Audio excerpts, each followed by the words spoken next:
All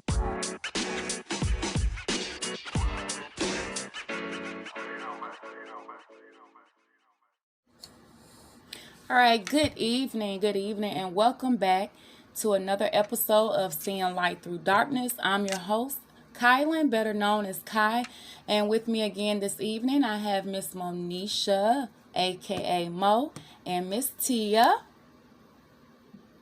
Hello, good evening.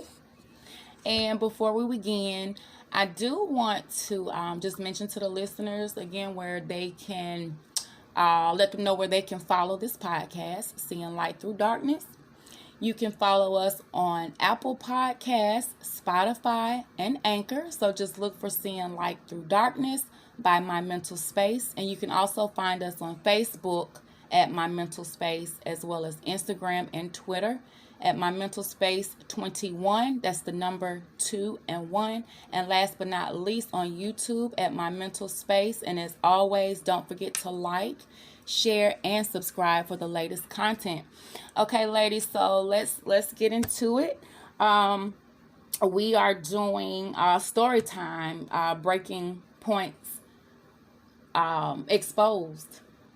So this will be part 2 of that series, and I just kind of want to kind of recap from where we left off at our last show. And I want to start with you, Mo. You last spoke about meeting pretty much a guy that caught your eye. But with that connection, you pretty much stated that you I guess in the beginning of that relationship, there were some things that were left untold, that you were not aware about, and you found out that he, a baby was on the way. You didn't realize that he had. I don't know. Did he have the first kid, or you didn't know at all? I didn't know nothing. You didn't know anything. Okay, right. And and as the relationship grew, on your way of getting married, you stated that just out of the blue, and this was as the girls were a little older, you stated that you pretty much they just went MIA. And no. Right. And you stated that you found out on social media. Well, let me back up a bit. When they went MIA, and you never spoke to them, or was it the first communication you saw a post from their mother, the kid's mother, from her? Was it from her brother? No. So when they went missing, never. So the causes of them going missing is because of the posts from her brother that verified that the grandmother, which is the kid's mama's mother, was still in fact living after she had told me, and I forgot what we referred his name to in our last podcast, but when she told us both that in fact the lady was gone and dead and she wasn't. And then after I confronted her, then that's when they came up missing. Okay. Okay. And that's still a tough pill to swallow even for me. It is. So let me ask you, okay, and I understand it was another gentleman, I guess friend, that you kind of had a connection to, not like, it wasn't like the one that you had with this particular guy, but it was another, was it another friend or someone that you kind of casually saw? No. So Okay. the person that I was involved with before I actually got involved with who I am married to now is with who I was with for a really long time, until I met now my husband. Geez. Before I Okay. met him, and I left him alone in order to deal with him, but I didn't know all the baggage that came along with him. Got it. Okay. So, Mm-hmm. okay. So, okay. Okay. All right. So now we're at the point where, okay, you have chosen, you made your mind up, you chose the one with the baggage. Okay. Well, and you went through that, the kids going MIA, so now you're caught up in this, like, you know, like this web of, I guess you didn't really know what to call it. I guess how did you feel in that moment though, because I don't think, I'm gonna be honest, from when we last spoke, and that's why I asked, was it someone you were casually seeing? And I apologize because, for missing that. But when you go from someone you have known for a very long time, and then all of a sudden you meet this guy, and you choose him, and now here's all this baggage. I mean, what? How you don't go back? Yeah, right? what's to no baggage? Right. What is that? I'm trying to put myself in your shoes there, and Mo, I have to tell you, it's kind of like, what are you thinking? Right? Yeah, I feel numb. Right, I feel numb. Right. So just walk us through, like, right. I wanna kind of understand where you were in your head with that. I want to understand it too.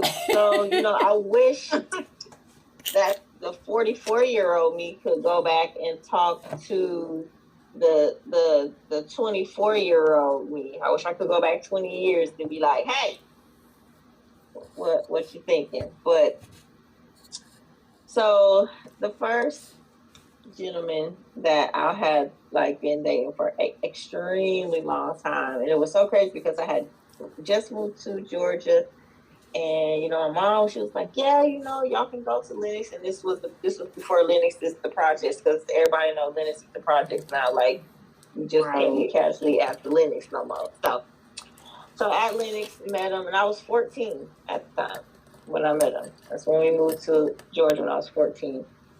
So met him, whatever, clicked, and dated him for a long time, off and on. So we were dating when I met my now husband at the time. But it was just like, when I met him, it was just something just exciting, something new. And the person I was with was already at the age where he wanted to get married. I was 21. Gotcha. I didn't want to get married. So it's met this guy, he going here, he going there, doing all these things. And I told y'all it was the dark skin and no straight teeth. So let's get that together. Make sure y'all always remember that.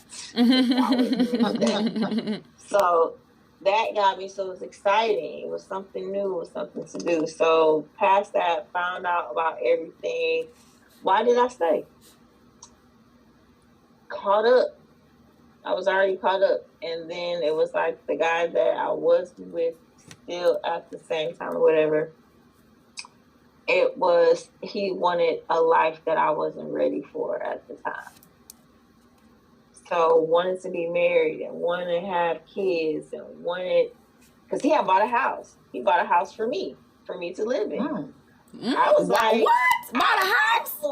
Most out here choosing and getting houses, honey. Okay. Yeah, we were young, and so it was just like everything was just so fast, but that's what he wanted. He went and bought a townhouse, and he picked me up. He was like, I bought this townhouse for you, come move in with me. Let's get married. Let's have kids. And I was just like, no. Like, I don't want to do that. You know, that it wasn't for me.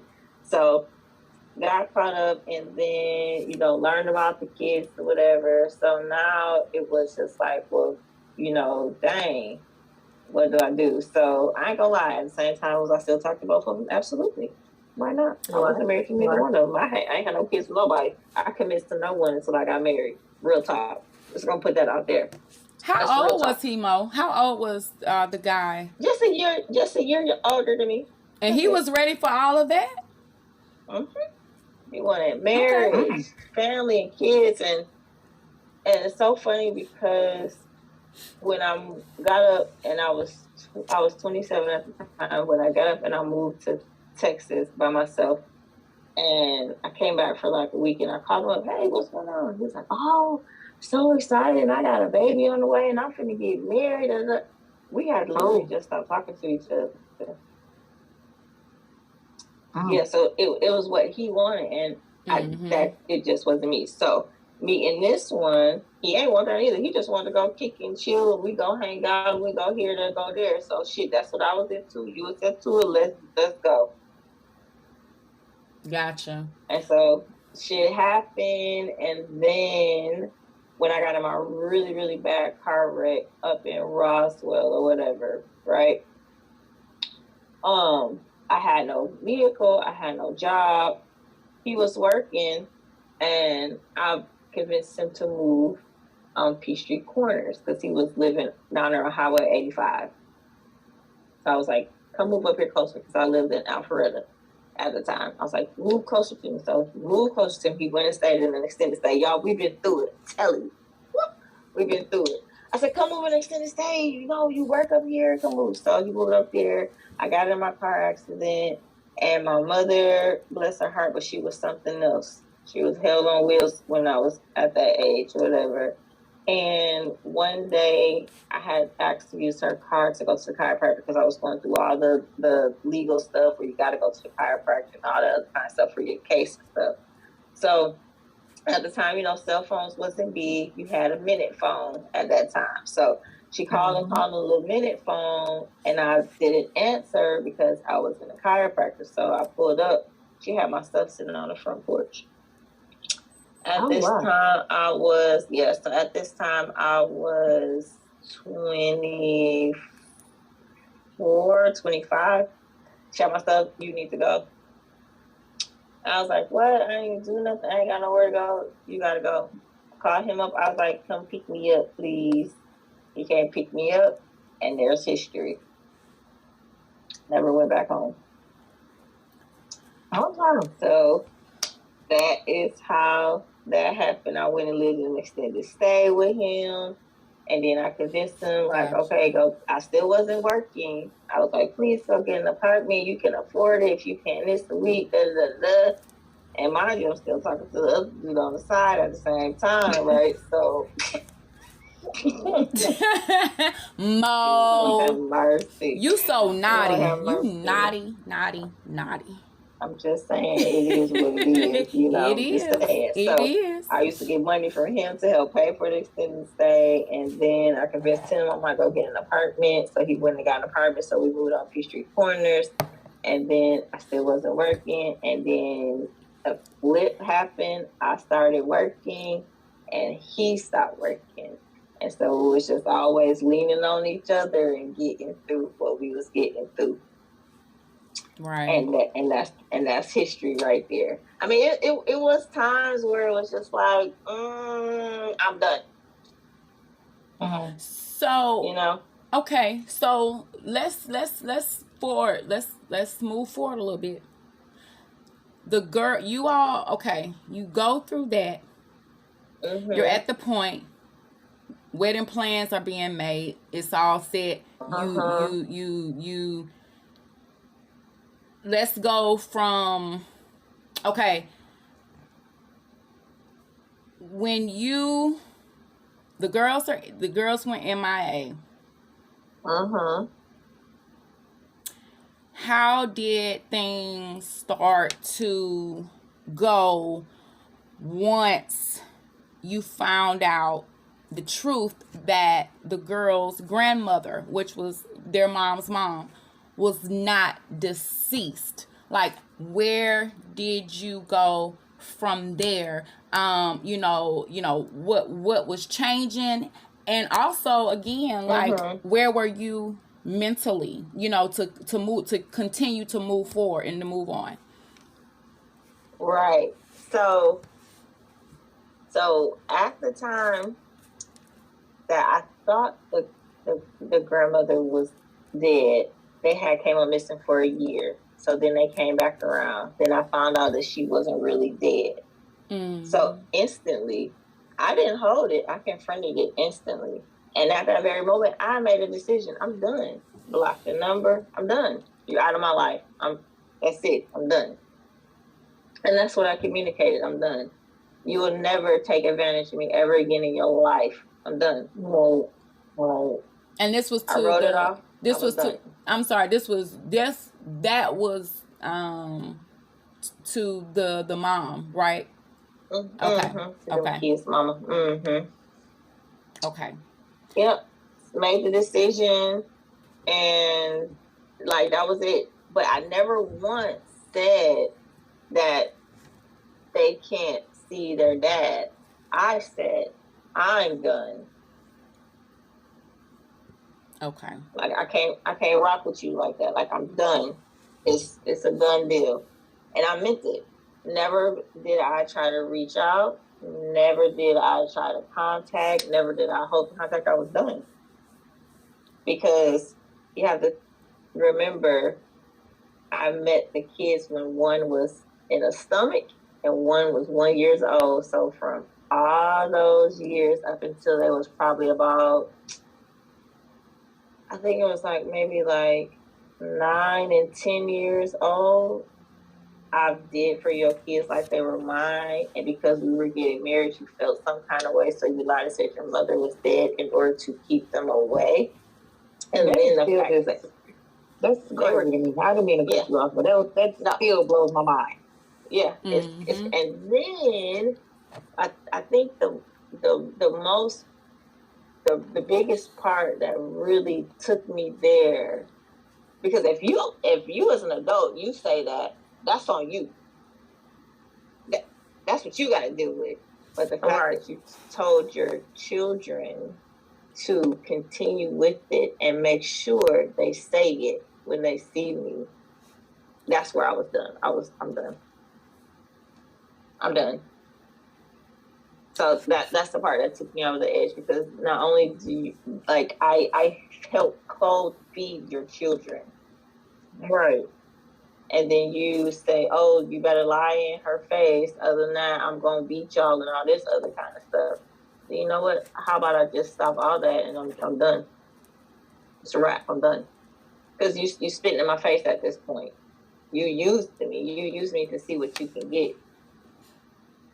And when shit don't go, when stuff don't go your way, then it's, oh, I'm a lie and, do what I gotta do just to get over.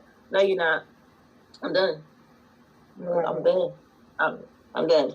So I was done, and it was not a hard decision for me to make at all. I literally sat at my desk at work early in the morning. As soon as I got there, I typed the whole message out, read it to make sure it said what I needed to say, hit send, block, set my phone down, and started working. I didn't wait for no response. I didn't need a response. I didn't need a phone call.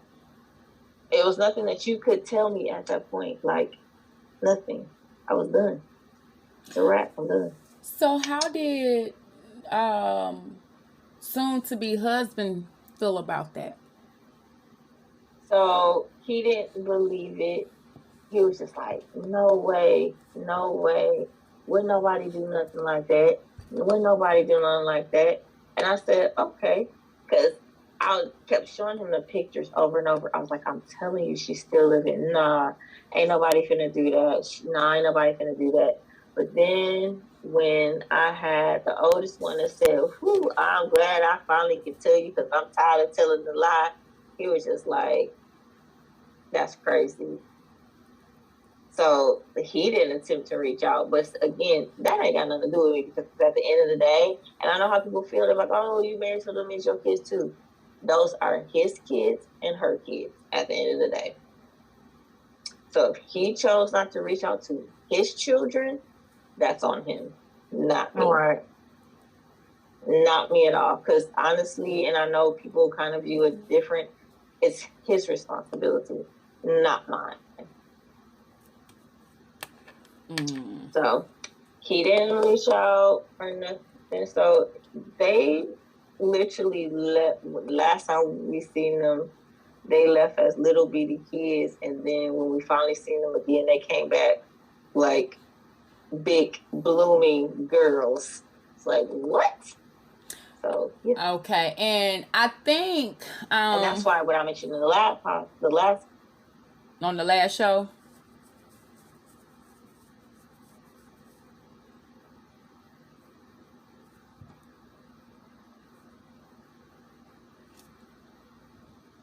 Okay, so go ahead. I'm sorry, we got cut out. No, I mean it's just that's just what has happened over the time. It's just that the wall has been built up. Like, you know, I know y'all here. I know y'all grown at this point. You can make your own decisions. But as far as for me emotionally, it's like a wall will always be up, because at the end of the day, kids are gonna have their mother's side for majority of it. I ain't gonna say all of them, because some kids can't stand their mamas and you know don't want to deal with their mama. But kids will have loyalty for their mother based on anybody else. So for me, that wall will always be there, where I have to guard my feelings because of the things that has reoccurred over and over and over again. Okay, because I was actually getting ready to ask you, as far as, because I know we spoke about forgiveness before, and but you're mentioning that this is a reoccurrence over and over again. I'm assuming to this day, and so is that how? Are you with the wall up? I guess that's your way of, you know, I guess like what you said, you're protecting, you're guarding your feelings, you're protecting yourself, and still trying to, because how old are the kids now? 19 and 20. Okay, so they're adults. Yeah, they're adults. Okay, so the communication with the mother is null and void. It not really needed. Okay. For what? Okay. So let me ask you this. Back to forgiveness. And I know you, like you said, you have to protect. This is something that, you know, is a reoccurrence, or things that she tries to do, but you do what you can and just ignore it and remove yourself from any drama. Have you, and even though it's still reoccurring, and this is probably something that I am working on as well, to be honest. Are you able, even through it all, are you able to like forgive and accept that maybe there are some things that she needs to work on? Because it sounds like to me that she is dealing with some things that, well, she's going through some things that she is not dealing with. And it sounds like it's been years and years and years and years and years. And when people act like that, you know, the lies and everything, yeah, you're hurt, you're jealous, you cry out for attention. Do you think, you know, is that something that you would agree on, that you can probably, you know, gather from her actions and the things that she does? Yeah, so I would have to say I have forgiven her, because after the whole incident or whatever, and hold on to this one. Okay, so buckle up again. I told y'all to buckle up last time, so buckle up again. Oh, Lord, not no more. Buckle up. Okay, so this is how I know I have forgiven her. But then, you know, the Lord also tell you don't be stupid. He don't say that particularly that word, but he tell you don't be stupid. Yeah. Don't be blind. Don't be no fool. Okay. Right. So The years have went by. Okay. So then get a call out the blue. Oh, they are trying to take, this is the message. They are trying to take my kids away from me. What? Haven't seen you in years. What are you talking about? What are you talking about? We're homeless. They trying to take my kids away from me. They may need to come stay with y'all. So, again, you don't want to see no kids taken away, kids being homeless, kids being on the street, yada, yada, yada. So open up the lines of communication from there, because it's like, okay, in panic mode. Okay, so y'all get ready for this. I'm telling you, I got stories. This is story time. I got stories. Okay. Because it's a whole part 3, so I ain't gonna give y'all part 3. I'm just gonna give y'all part 2. Okay. Open up the lines of communication, talking like, okay, don't want the kids taken. Oh,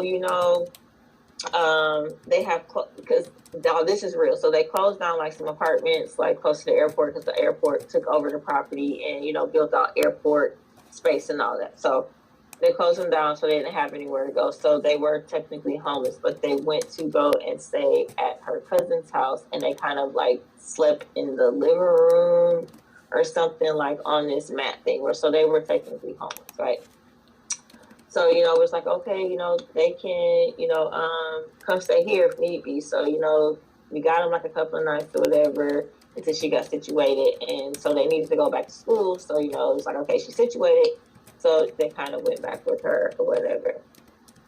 At the same time, and again, here I go again, trying to be forgiving. She was pregnant with her 3rd child. So the baby daddy was like, he didn't want to have nothing to do with her. It's not his. He didn't want no kids. He told her that. Da, da, da, da. But she was going to keep the baby anyway. So me feeling sorry. I'm like, oh my God, girl, stop playing. Forget. Don't worry about it. So one particular time, she's like, I think I'm finna go into labor. I don't have no way to the hospital. Can you come get me? I don't know my baby daddy yet. So, Jesus. This is why I don't be fooling with folks. Okay. Put my child, my child was like 3 at the time. Me and my child got in the car, drove to where she was at, picked her up, took her to the hospital, walked her into the hospital. They told her she's not going into labor, blah, blah, blah, blah. Put her back in my car, and I took her back to her car. And in fact, she did go into labor actually that night, but that's a whole other thing. Okay, yeah, So we're going to keep continuing. Okay. So around all about the same time when we got the phone call, they homeless, da, da, da, da. They taking the kids. So come to find out, they was these kids' alleged goddaddy. Okay, girls, I told y'all to hold on. I told y'all I got the stories for y'all.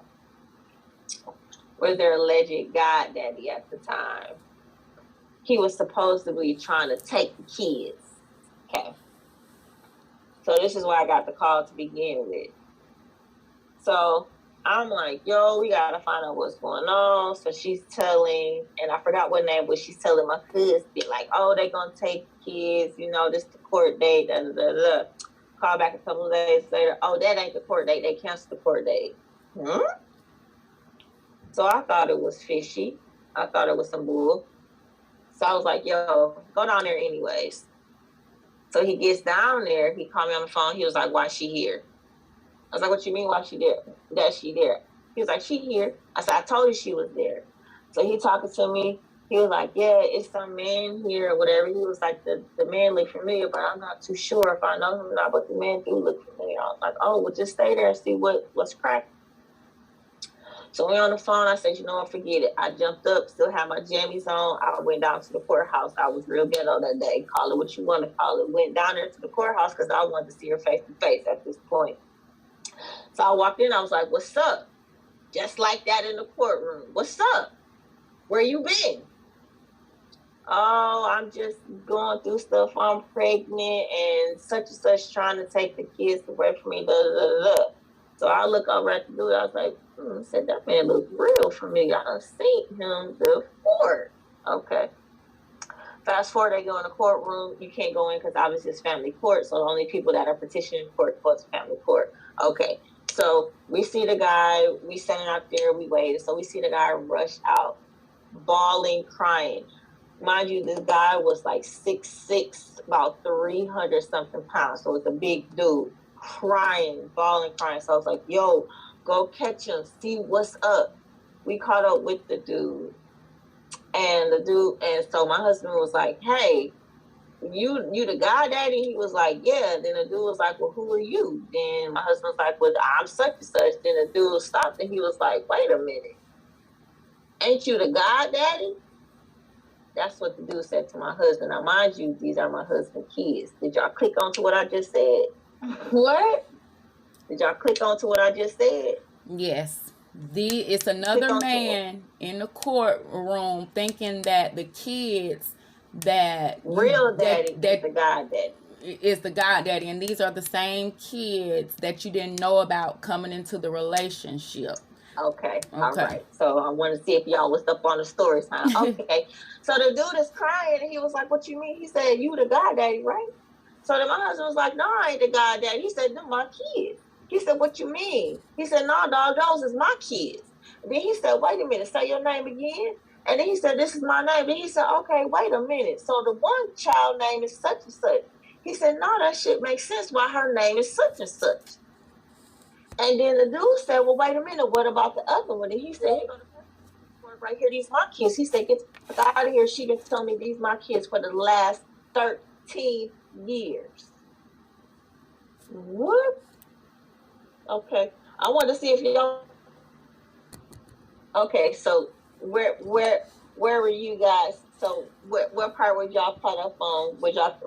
So what part did y'all get caught up on? Because I want to make sure that y'all hear the unravelness and how people take your forgiveness and they take it for granted and they try to use you and think like, oh, I done did this to you this one time, I done did this to you this time, I done did this to you this time, and you still let me do this to you? Oh, you gonna forgive me so I can keep doing what I want to do? So which part? So where we found out about the other possible dad. Yeah, the other possible dad. So after, so the wife, because he had a wife, the wife told us, she was like, yeah, she told him that she wanted another kid because she wanted all of her kids to have the same daddy. But mind you, all along, she knew who the doggone real daddy was because of the paternity test and just the fact that the one looked just like him. But that's beside the point.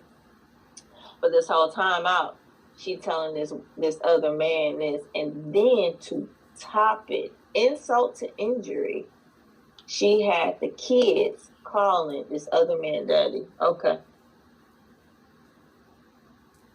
Okay, so is there any history of any kind of mental illness? Yes.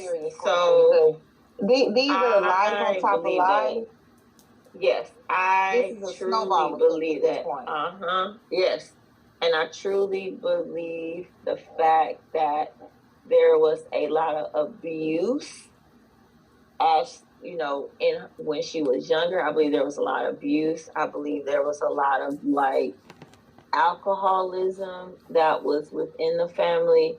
Her mother had, kids by multiple men or whatever, and there was never a man figure there. So it was always like a chaos. I remember like when the kids was like super small or whatever, her mother used to fight. And I ain't talking about arguing, I'm talking about fight. So it's a lot of dysfunction. So to me, when a person is lying on top of lies, they're always in survivor mode.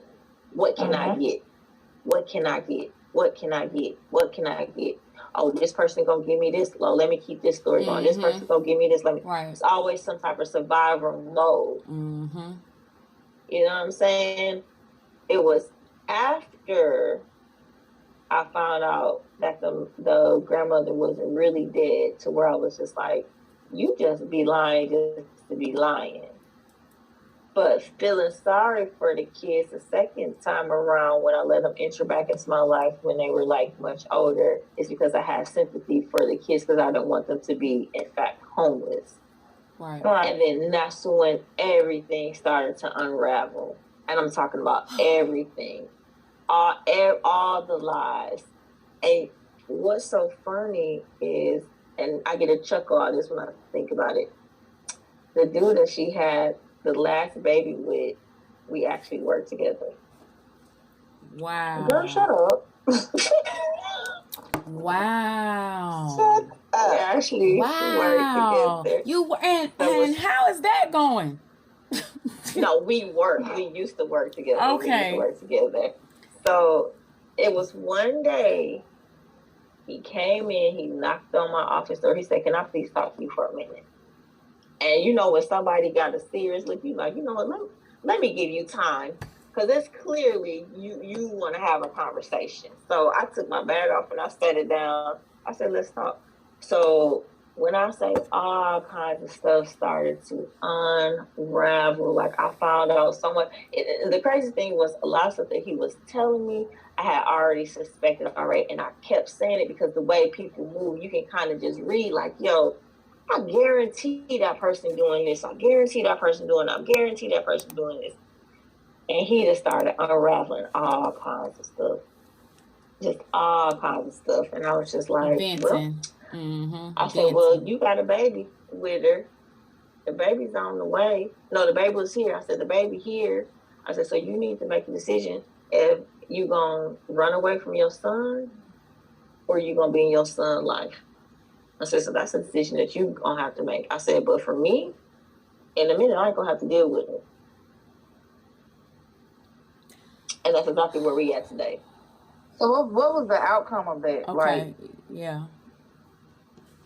So the outcome of, you know, all of that, y'all, this girl is a piece of freaking work. Like, never in my life. So when, you know, we was out in the hallway, you know, talking to the dude or whatever, all of a sudden, y'all gonna giggle. After the dude, he ran out. All of a sudden, the ambulance people, the EMT rushed in the courtroom. We was like, what's going on? She's sitting up in the courtroom acting like she finna go in labor in the courtroom so that she wouldn't have to face his wife, him, me, and my husband when she walked out of that courtroom. So she thought fast on her feet. Let me tell them I'm going in labor. So she going in labor, so they rushed her past us so that she doesn't encounter either one of us. But she immediately called me on the phone. Now I'm standing in front of Big Man. I'm standing in front of her. She called me on the phone. Are you talking to him? Did he say anything to y'all? What y'all doing? Are y'all still there? Don't believe nothing he say. The judge asked him, was he crazy? Was he on some drugs or something? Did he have mental problems? Why would he be in a courtroom trying to petition for some kids that's not even his? Why would he be doing that? And she, all kinds of stuff. I'm standing in front of the Big Man. Why she saying all this on the phone? That's a lot. That's a lot. Mm-hmm. You can tell it's obviously some kind of mental illness, some mental issue. And not to say, you know, to be funny, like we have to talk about stuff like this. We have to go ahead and call it like it is. You know, it's not, because we got to start looking at things differently. And that's a lot, Mo. Like, you literally went from... It's a lot. It's a lot. I mean, I don't know what to say. That's a lot. It's a whole lot. And I tell people all the time, they be like, why did you stay?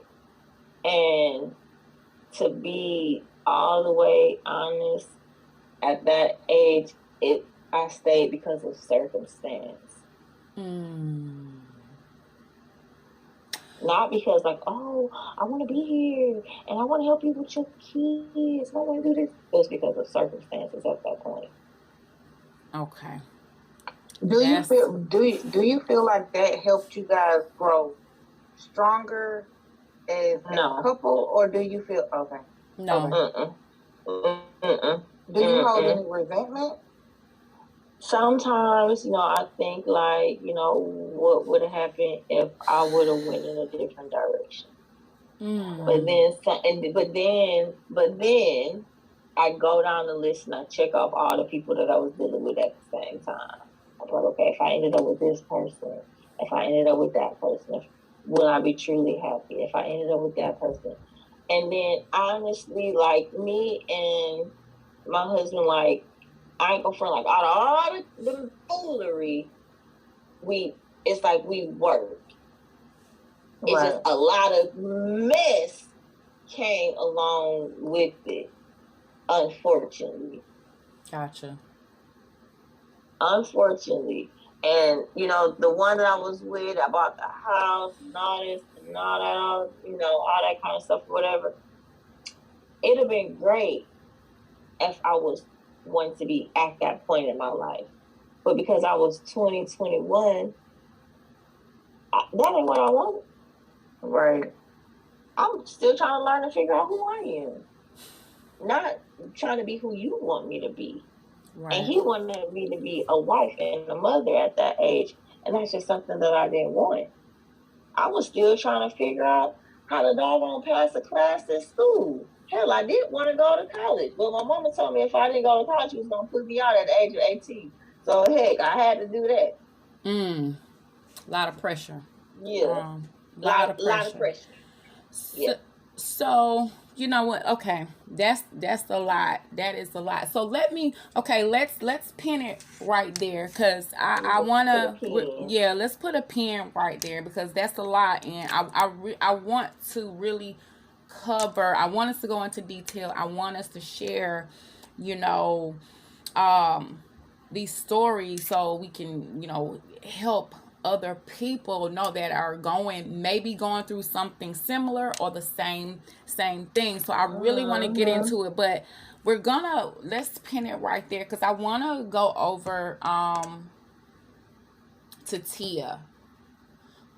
So Tia, with you, I know you spoke about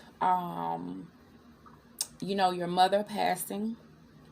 You met a guy, got pregnant early on. You ended up living with him and his mother. There was some drama there with you just... You might as well say girlfriend, because right. I was definitely I thought I was the main, but I was sad the entire time. Right. Right. So, and I think you mentioned in the last show at some point you met your current husband a little bit after that. Okay, can you take us back from to that point where you met your husband? And I said current husband like you were married before. I'm sorry. So let's that's not what I meant to say. But you get the picture. Okay, so when you met your now husband, take us back from that point, where you went from there, where you were mentally as well, and how you moved forward from that point, being, living there, finding out you're not the main girl. Okay, you meet your husband. Where are we? What happens from there? What happened?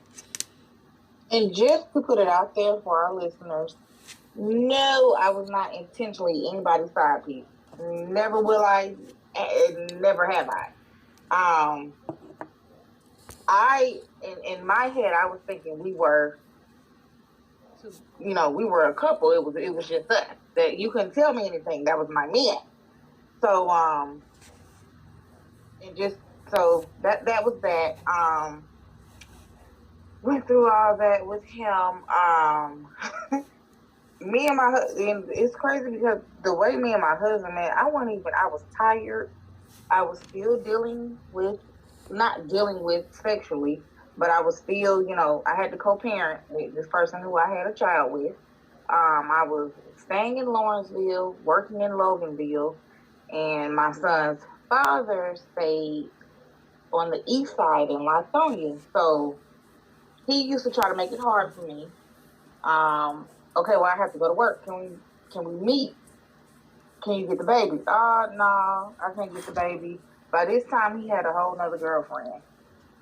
Don't know what position she played, but I knew her as the main girlfriend. This is who he would be with all the time. So me and her developed I wouldn't say it was the best relationship because there's a story time with that as well, and that gets deep. But she was I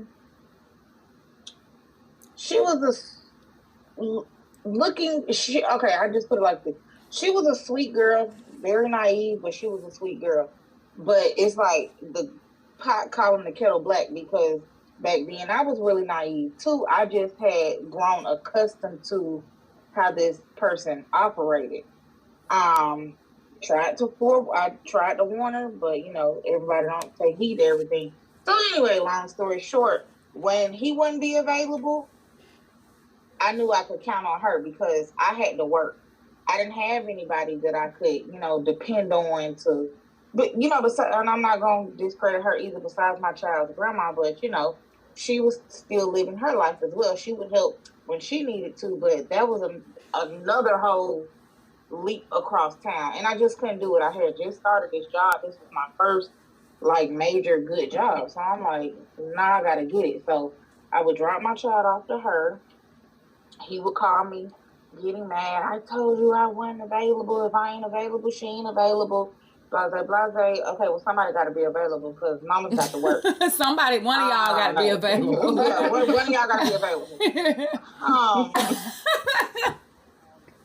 And although I was staying with my dad at the time, my dad was like, he's still in Pampers. I ain't doing that. So it was, it pushed me in the shove. I had to. I did what I had to do.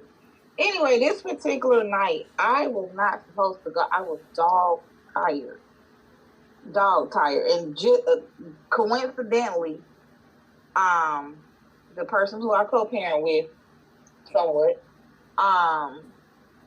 he was like, you could just leave him over here. And then here come my friend. Oh, you ain't got the baby. Let's go to XYZ. I'm like, girl, I'm tired. I ain't doing all that. I look a mess. But it was like, I was still young. I'm like, you still young. 22, 23 years old. Girl, you still young. Being a mother isn't your hero be all. Don't get me wrong. I don't want to take that the wrong way, but I still had a life for you. Yeah. And again, right. I was still grieving, so it was just like, you have to start doing what makes you happy. Girl, you done been through all this stuff. Like, you got to start living. Go out with her. And when I say it was the ratchet of the ratchet, but that was my first time in a long time, and I had a good time.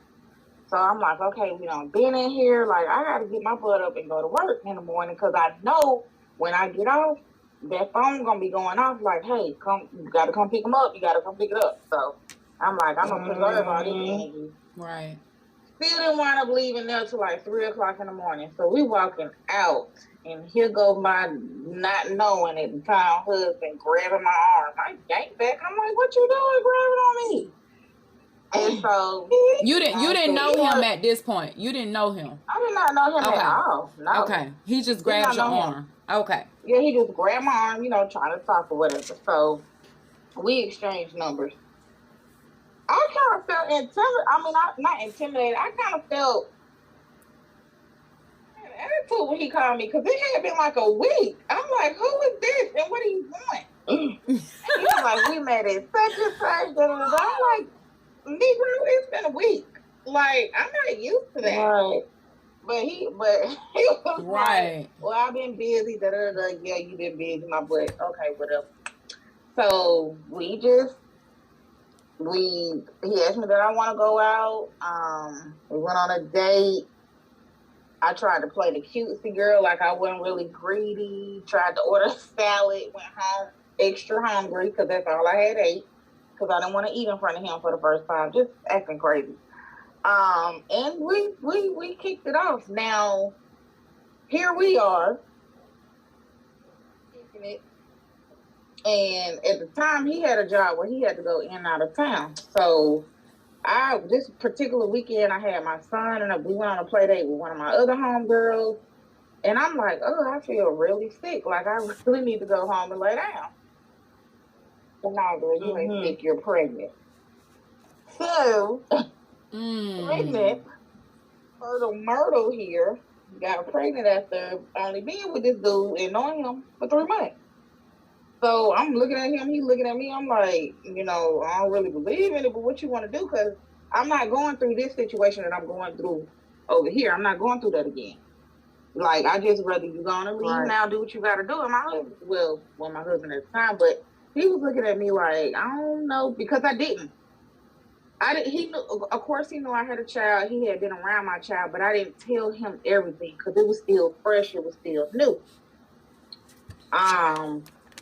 One thing for the listeners, that I would say a word of advice: you ain't got to tell a man all your business because sometimes it gets backfired on you.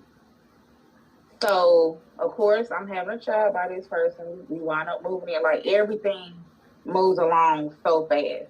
We move in together. I have preterm labor, so my son wound up coming at 31 weeks.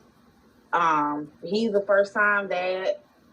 Really never. He had nephews at the time, but he really ain't never been around babies. So I'm literally now I have 2 kids on my hands. I'm teaching him stuff about being a parent, as well as dealing with drama that I still had with this other person that God forced me to co-parent with.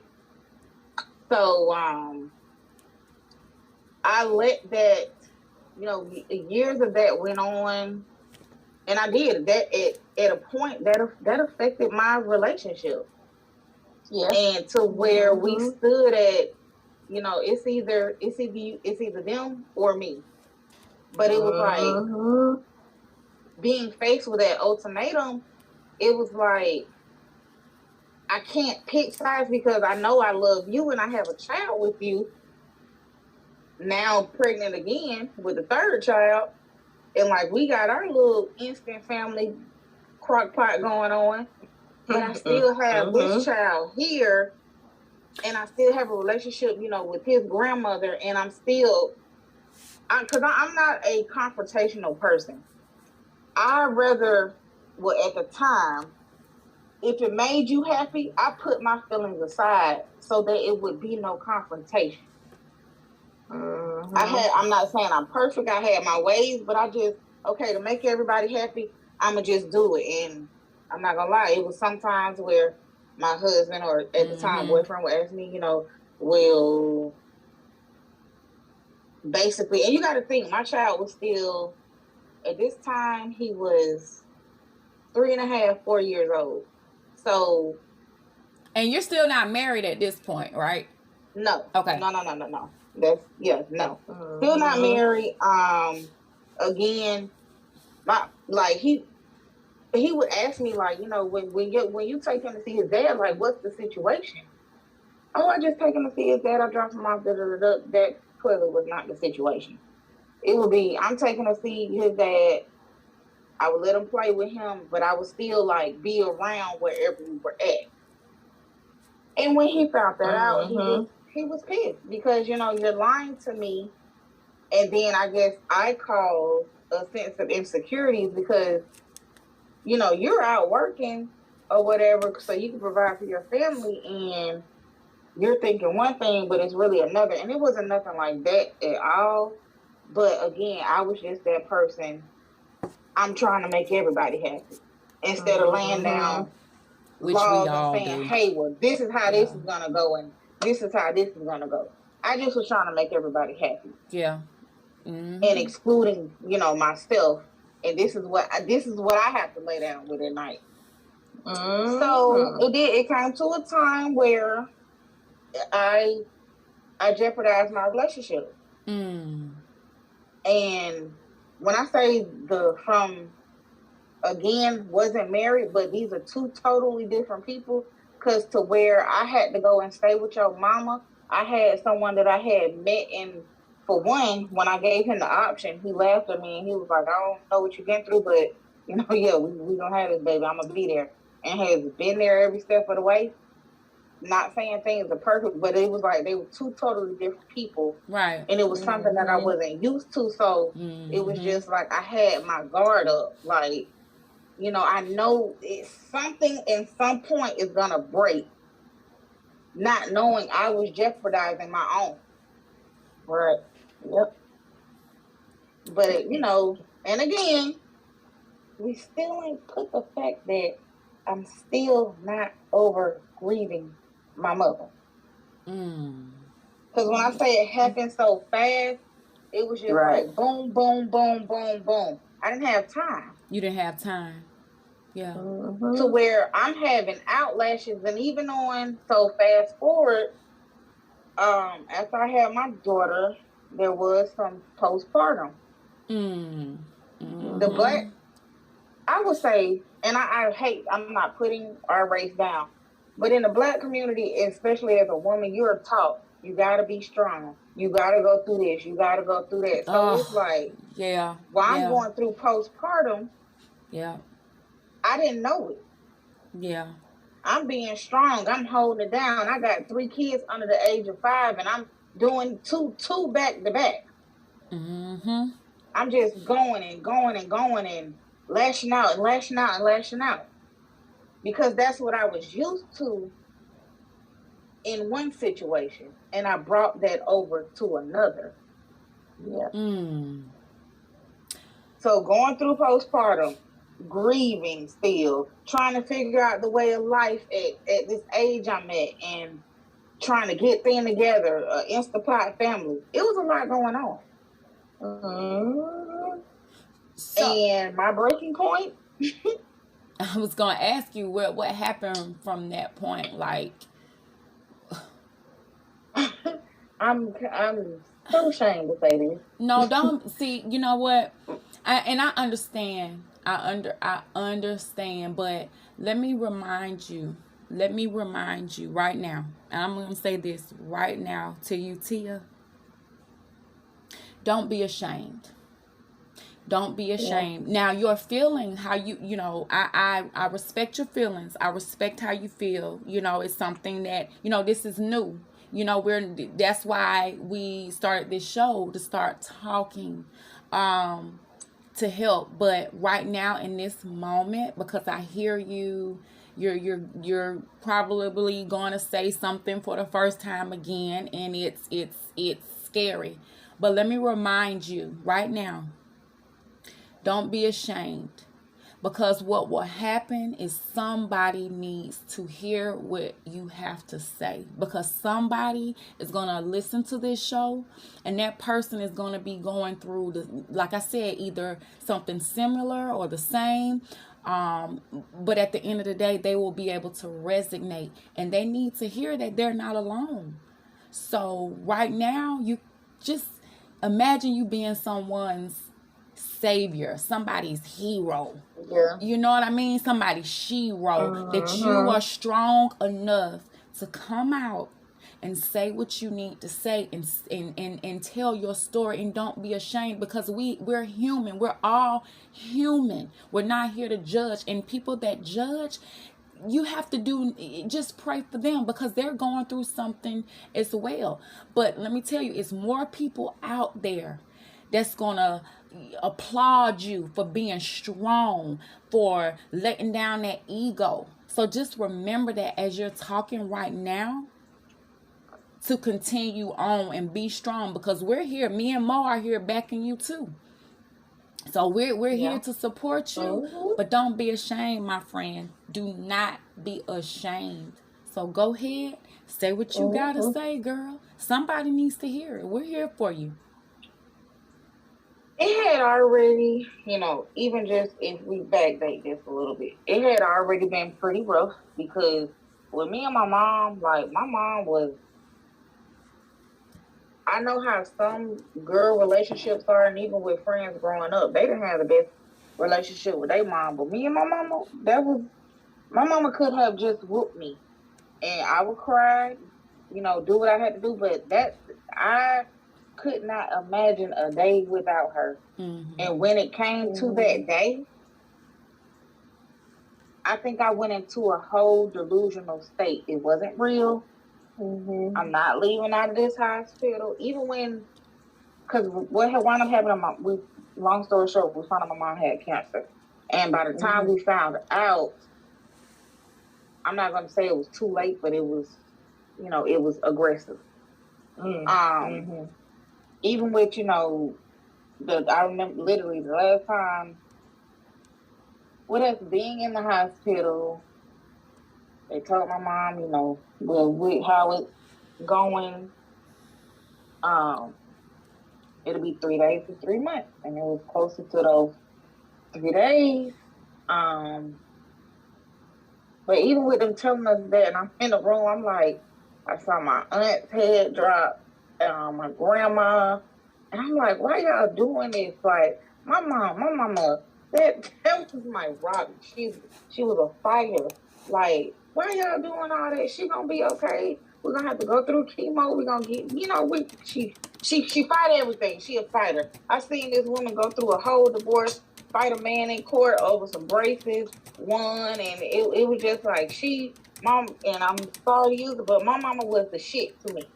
Right, So right. Mm-hmm. for that to happen, I went into a total state of shock. Like, I really got to walk out of this hospital, and this lady not coming with me. Mm. So even kind of fast forwarding, when I had MJ, I'm sorry, when I had my son, I was at the point of what I was going through, a lot of stuff I knew I ain't had no business doing because I know my mom was looking down on me like, girl, what the hell are you doing? It's not what I left you down there to do. Yeah. Yeah. And when I found out, even though I had went through, having an STD and then found out I had I'm pregnant, I didn't care if I was here or not. But I used to ask God, if you want me here, you better show me a sign. You gotta show me a sign. If you want me here, you gotta show me something because you have took my all. Expect me to just be down here alone? No, I'm not having it. You better show me something. You better show me something now. And then that's when I found out I'm pregnant. So I used to, and as skinny as I was, from the day I found out I was pregnant till the end, in which MJ was my first premature child. I knew that was my will to live. You got a purpose. I didn't leave you down there by yourself because I knew I was gonna give you something. Matter of fact, I'm gonna give you this one. A couple years later, I'm gonna give you that one and that one. I'm gonna keep you on your toes, but I'm gonna show you your strength. So having him, that was that. But mind you, I'm still carrying. I'm carrying these burdens. I'm carrying this anger because I'm angry at God. I was angry.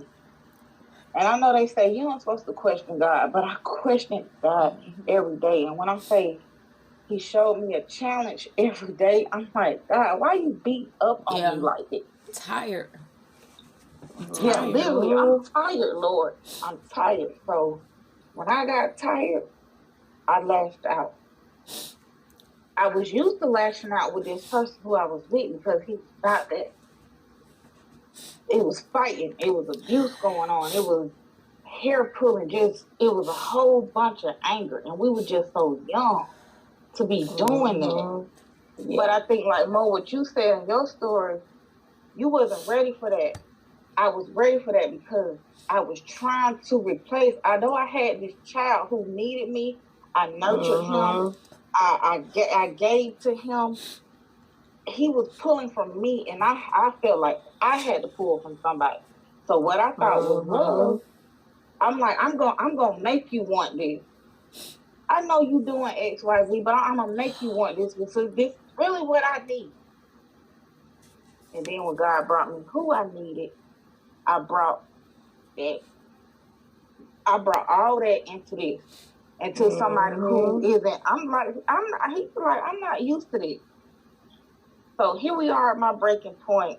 I remember this like it was yesterday. We stayed in an apartment and it was upstairs. I had just had my daughter, and I don't know what made me so angry that day. And I just, before I knew it, I blacked out. I started fighting him, screaming, scratching, and everything. He finally got me to the point where he was able to pin me on a wall, and he was like, if you don't get out of here and leave these kids in here, I'm going to call the police on you. He was like, I will call the police on you and have you locked up. He said, I don't know what's going on. I can't find out right now, but I won't let you hurt me, yourself, nor these kids. And that was when I said, you got to get it together. I ain't never had nobody that when he said taking my, like, I had to leave and I had to leave my kids. Yeah, girl, you got to get it together. Because ain't no way you went through all that pain and somebody saying they'll take your kids from you. Or you got to leave them. And he not fighting me back. Lord, why he not fighting me back? Because this is love, right? So why he not fighting back? You fight for love. No, you don't. You're going to sit up here and put up with your mess. You bring your mess from your past into something that, and you put it on somebody who ain't got nothing to do with it. Yep. It's not fair. You're right. It's not fair. And we do it every day. We still, as society, whatever, we do it every day. We lash out on people, especially the ones that we love the most. Right. So that was my wake up, because I ain't never had nobody do it. Because as we would say, I guess in street time, I was with the shit. Yeah, you were about it. You were about their life because you were angry. You were upset. Right. There was a big void missing. Like, you lost your mom. Like, that's I don't even want to imagine that. You know what I mean? You lost your mom. You're out there. You were young, and you were just trying to fill a void. I was just trying. And I'm sorry. I'm just trying. Oh God, I'm just listening to your story, just making me really cry, only because, like I said, it makes me, listening to you makes me think about, the things that I went through. And that's why I say that it's other people out there that need to hear it, Tia. But, because it's hard. We have to stop being ashamed of, embarrassed of our past, because those are the lessons that, like I said, God puts us through things so we can help somebody else get through it. And then, when you meet people like us, we met, and I didn't know you had gone through I don't even want to say the same, but it's almost the same. It's very, very similar. Right. I had no idea. You didn't know until we started talking. It's like, oh my God, you know, Right, like you got the same story as me. right. And you know, I would not, and I'm speaking to both of you, you know, don't, and myself, we can't be ashamed. We have to get over that fear. We have to get over that, you know, what people think, what people may say. Because like I said, you're going to have more people to support you than you have putting you down. Everybody is not going to like you. That's just life. That's just life. And Period. I'm glad you said that, because when I say it took me as a grown woman, late 20s, everybody, you not everybody's cup of tea. And guess what? That's fine. Because the ones that drink from your cup, they appreciate you more.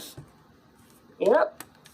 The ones that get it, and the ones who don't, they don't. You can't force anybody.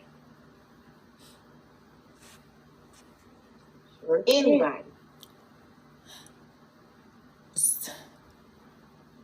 But well, yeah. I do want to just remind you all that you all are, you know, two of some of the most, you know, strongest Black women that, you know, I have befriended, and, you know, being a part of my life is really special, and you all have actually, you know, encouraged me. Mo, we've been we met 7 years ago now, a little over 7 years, and you have really helped and inspired me. Okay. Like I was saying, sorry about that. You all have really inspired me and made me, you know, just accept who I am and be proud of it. And you know, because my biggest thing was worrying about what people would say, you know, and you all helped me, because look, I feel different by, you know, even how the way I speak and talk. But at the last show I did mention, I think I left off where I know I mentioned that my first child was also premature. My daughter. And I think I told you all about, you know, her father and one of his good friends. We went to go visit her in the hospital, because, you know, Tia, they keep the baby, you know, keep them until they're fully developed. So you're going back and forth or whatever until they come home. And this particular day, coming back from visiting her, the three of us were visiting her. He had gotten into he just became so angry about something, and it's like, here we go again. And then, you know, it's in the middle, it's between 5 and 6 o'clock, and you know, that's traffic time. That's a lot of cars on the road, no matter if you're on the highway or not. I mean, it's just a lot going on at that time. People trying to get home, get to wherever they need to be. And I mentioned that he got so angry and enraged, he took my steering wheel and kept jerking the car in the midst of that traffic in some way, somehow. And I'm going to say by the grace of God, because that was the only thing that kept me from getting into an accident. I was able to pull the car over, and I told you all from there, I became enraged myself, because it's like, damn it, I'm tired. You know what I mean? I'm sick of it. You're putting your hands on me. You're doing this, you're doing that. You know, the hair pulling, and I just went off. I just went off. You know, and I told you from there, and actually before that, right before that, let me back up a little bit. I was working at Piccadilly. I was actually in school, and I was working there. And I was working, you know, in the northern part, Peachtree Industrial. At the time, I was working up there. I mean, and he was it was only my relationship with the staff, my coworkers, and my management team. Guys, this man, young man at the time, because we were in our 20s, early 20s. I think I was only maybe, well, I wasn't even 20 yet. I was 19 at the time. He would call. Now, mind you, this is a place of work. He would call, and at the time now this was someone who, I met in high school again, and he was on the football team, had a car, he was working, making really good money to still be in high school, because he was working with his father with some medical stuff, equipment and things like that, making good money. It was just no signs for me at the time. And he was very popular, and that's how this thing got started anyway. And he would, from there, I mean, he even got a football scholarship, I believe, if I'm not mistaken. He was going to play football in college, and he ended up not going, and he said it was because of me. And I'm like, because of me? Like, I was never the one to stop anyone from, doing great things in life, and that kind of shocked me. And, I was young and really didn't think anything of it, any further than what I've had thought. Like, because of me, I don't know if I thought it was cute. I don't know. I'm not really sure where my headspace was. But going back to where I had got a job, because at this point I'm in college, and I have the baby. Of course, she's at home now. He would call. He didn't have a car. I had a car. And so he would borrow my car, and the lifestyle he had gotten into, it was, the drugs, like selling drugs and being in hotels, and it was just not my cup of tea. The type of people he was attracting, right. And he would, call my job, call for whatever reason. It was just because at that point I was trying to get myself away from him, but at the same time he was kind of dangerous because he had made threats before. And my boss, they would just be like, he's on the phone, he's calling, he has to stop calling. But when I think back, they never, how the jobs can be hard, and they'll just say, well, we can't put up with this. You're causing too much drama. You're causing too much chaos. We have to let you go. It could have been one of those, but they didn't do that.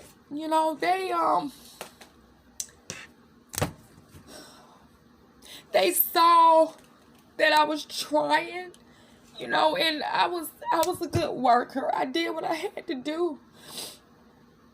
But I just felt like I only had so much control, because he would just find out where I was or what, and it was like, I don't know what to do. I'm trying to live my life. I'm trying to be responsible. I'm working. I'm in school. My family kept, why are you around? I mean, they just kept, especially my mother and my grandmother. I mean, it was just, because again, remind you, my dad wasn't in my life how he should have been. I was just being breadcrumbed and going through at that point, I was angry. I was already developing anger as a teenager. And now I'm going through this, and I can't get out of it.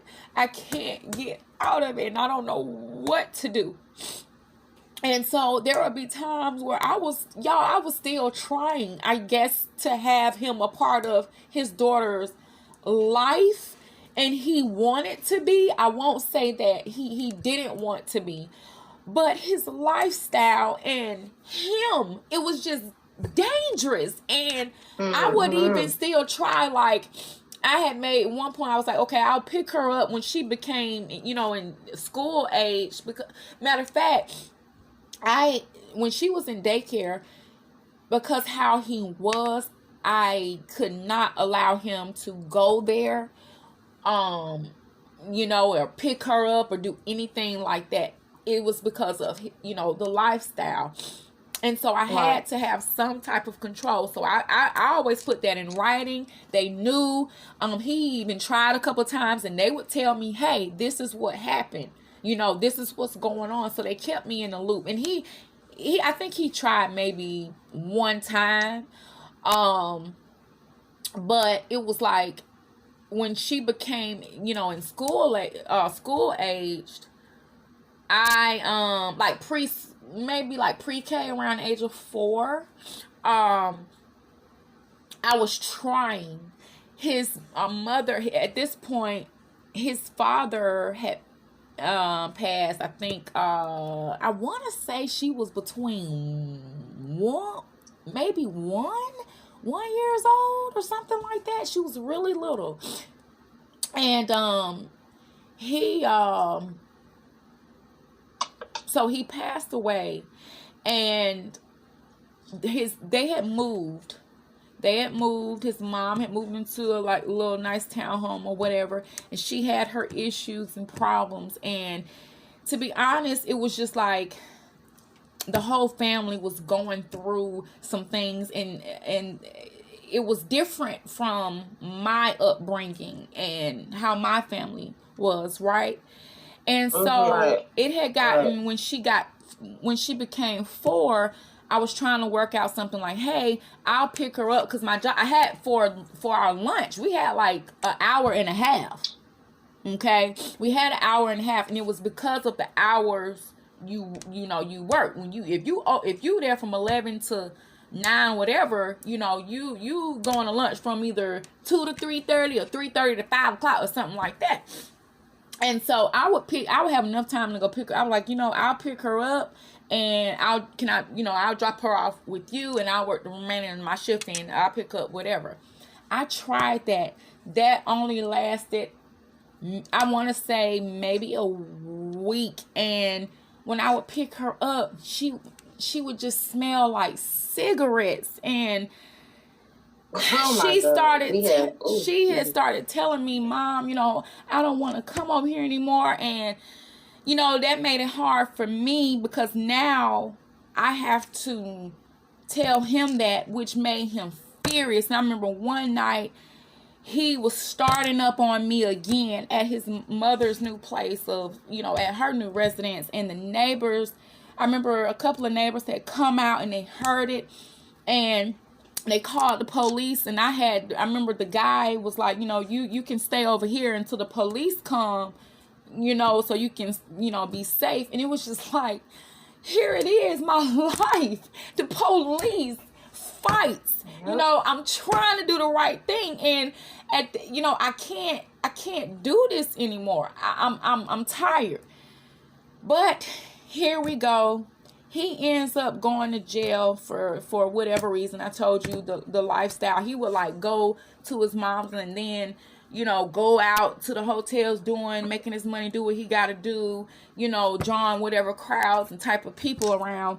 And I had actually been there a couple of times to the hotel he was at, because he was getting into some trouble, and he would say, hey, can you come, whatever.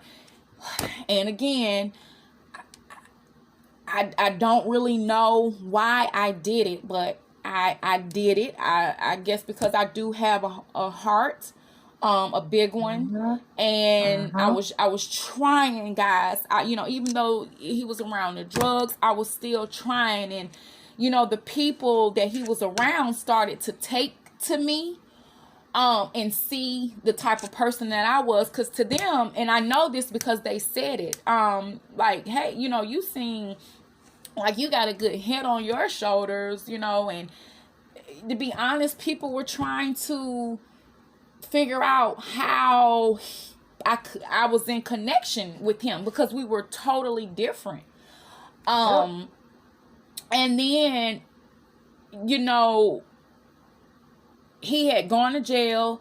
And then one day I was at work. Now, I had transferred to a different location because I wanted a different position. I wanted to waitress to make more money. And let me tell you, guys, I was making that money. Okay? 19, 20 years old, and you making over $200 a night? Yeah. Oh, you making money. Yes. I was making some money for a little 19, little 20, barely 20, between 19 and 20. That's when it started. So, you know, of course, I had moved to a different apartment. I was going into, an apartment. Of course, you know, got my little car, got my little stuff, whatever. Get to the apartment. At this point, he's in jail. Again, I'm feeling with the heart. He's calling, talking different. To be honest, I didn't like him like that anymore, but I'm still looking at it. This is my child's father. And I don't want her to grow up not knowing him.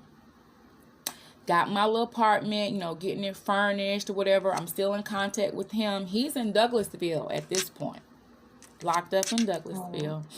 And I go see him, and I actually started, you know, me and this girl, became really close. I started making new friends, but me and this particular girl, we became close, whatever, from different backgrounds. You know, it was fun. She was real cool. And she went with me to go see him. And he's, you know, I'm feeling bad. So he was in there for a couple of months, and we were just talking about coming up with a plan for him to get out, for him to get on his feet, get, you know, clothes, do well. Now this is the want to help people, you know. I'm talking to him, trying to make sure he keeps his head on straight while he's in there. He gets out, and you know how you go to you have to, when you're on probation, you have to have like an address or something, you know, before you go back into the world, society. I messed up. I put myself back in that. Now, and I wasn't staying too far from where his mom's her condo was. Actually, less than 5 minutes. So I put myself back into that. And again, I still don't like him like that. You know, I'm growing up. You know, I'm getting older, growing up. I'm thinking he's changed, so I'm thinking I can just help him. Oh man, big mistake. Big mistake. He started to get angry because he started to see that I was moving on from him. I was getting older. I was getting wiser. And now because I was waitressing and making all that money, you know, it was too overwhelming for me to go to the bank every day and do all that. So I said I'm going to go at least maybe twice a week, something like that, right? And when I would go in, they would be looking at me like, where is she? You this young girl with all this money. Like, what is she doing? And I remember when I went this one particular day to make a deposit, he just came out and asked me. And I told him, I said, I don't do anything illegal. I waitress, told him where I was waitressing at. I was like, you know, I'm just making good money. I'm in school, you know, trying to finish and move on from there. And so that was that. And before I used to make the drops now, y'all, I used to, you know how you stash it? You thinking you're stashing it somewhere safe in your closet and you're doing whatever. All right. I went to work and he was there in the apartment. And one particular night, you check your stuff, check your money, because I was getting ready to make a drop like the next day, getting my stuff together. And I noticed some money was missing. It wasn't a whole lot, but it was enough for me to be like, excuse me. Right, it's your money. And he started, I want to go to, barber school.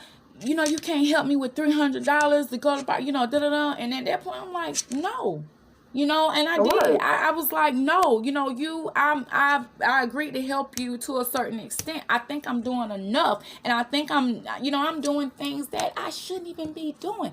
And from that point on, the fight started up, the choking. This one particular time, he was choking me so hard, and in the middle of that, my mother called. And it sounds so stupid because I hate when something sounds like somebody has that control over me, but at the time, that's what it was in that moment. I was able to answer the phone. And when I answered the phone, you know how you're like, okay, I'm gonna answer. And in my mind, I said, I'm gonna answer to make my mom ask me some questions, right? Right. And so she took the hint. She called right on, and she started asking questions, and I would do like yes or no, like yeah, no. You know how you act, like Right. everything's fine, whatever. And she finally asked me. She said, "Are you able to talk?" And I said, "No." And I said it like that. And she said, "I need to call the police." And I was like, "Yeah." Just act like that. Crying, tears coming out of my eyes, shaking and everything. The police finally gets there. And mind you, before this, it had been fighting, everything. I'm talking about breaking my nails bleed. I mean, just a mess. Because I told him I did not like him like that anymore. I just didn't. But that time the police came, and like I said, the police had come before.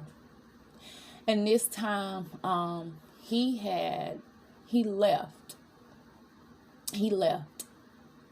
And it was two of them. And they were questioning, looking around, asked if they could come look around the apartment because I told them that he had left. And they were, they came in to talk.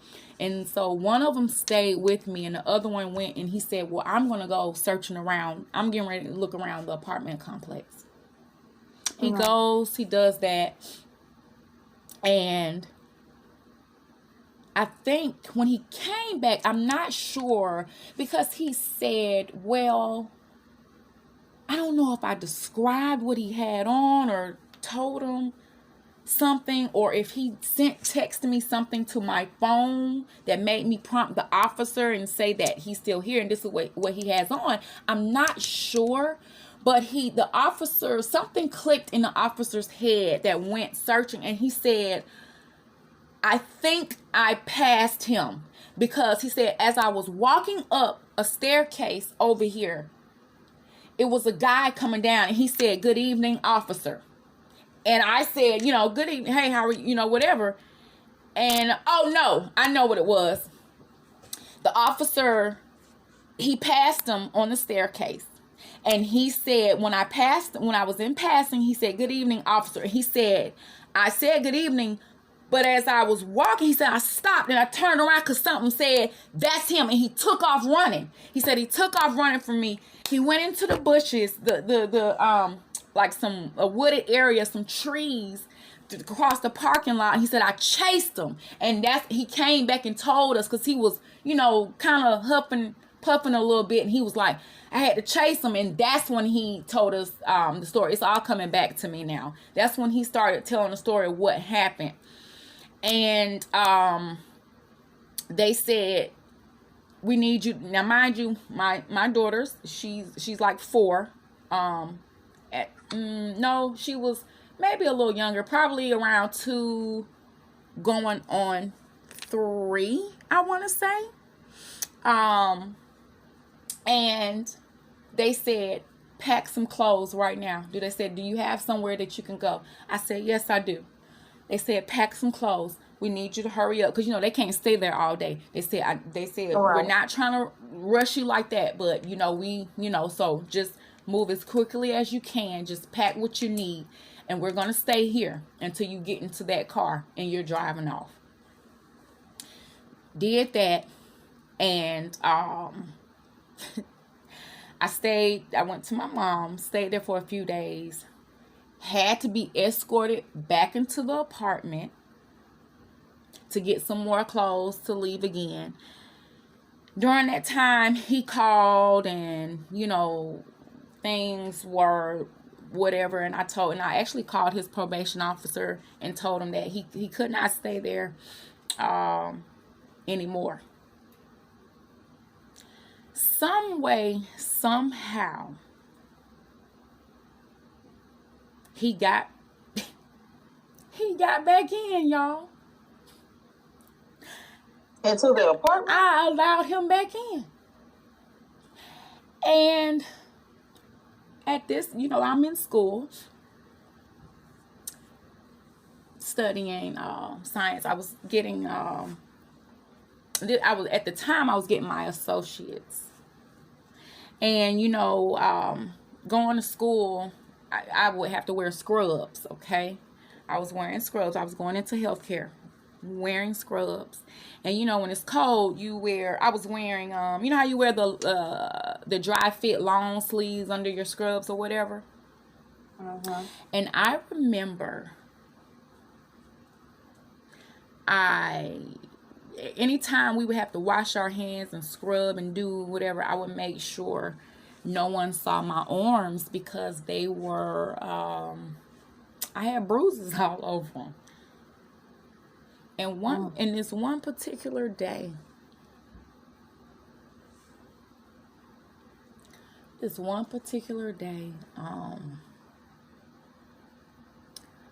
my English teacher, I was in class, and I guess I forgot to pull my sleeves down all the way. And one day after class, he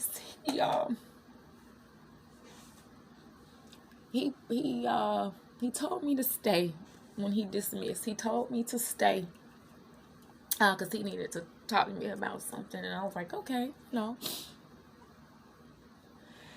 And when everybody left the room, it was quiet, and he just walked over to me. And he said, he didn't ask any questions. And he said, when you leave here today, I want you to go to the courthouse, your courthouse, and I want you to put in a restraining order. And I just looked at him, and I guess he could tell I was getting ready to ask him, like, what do you mean? And he kind of, because before I could say, how they cut you off, and he said, I wasn't always a teacher. I'm an ex-police officer. And he said, I need you to go to the courthouse today. Uh-huh. He said, when I see you tomorrow, I need to know that you went. And he was a Caucasian guy, and I loved him to death. When his face, he was red. He didn't ask any questions. He didn't have to. And I did. I went down there that afternoon, and I did it. And matter of fact, when I was sitting there waiting, they called me up to the desk, and the lady said, the judge, I can't remember the name, not that I would say it, but it said the judge wants to see you in his chambers. And I said, in his chambers? And she said, yes, ma'am. And she said, give me a moment, and I'll let you know, but he wants to see you. And she said, give me a minute. Let me make sure he's ready or whatever, and I'll come back and I'll get you. Let me just make sure that he's ready. And I said, okay. She came back out. I went in there. He shut the door. He had like some files on his desk and he was just looking through them. He asked me, of course he said hello, how, whatever. And then he took a deep breath. He was looking through the files. And he basically was talking to me because he was looking at his rap sheet. And didn't argue because they have to approve. It has to be. You can't just put a restraining order because people, do crazy things every day. And he looked at me and he said, "I'm granting this order with no questions." And I started to cry. And I remember, because during that time, my mom, my family, everybody just couldn't understand. And I remember telling them, I cannot just leave. I said, let me handle it because he has already put a gun up to me before. And he has already said, if nobody can have you, if I can't have you, nobody else can. And so I begged my family, just please let me do this in the way that I know I need to do it. Because he will kill me. And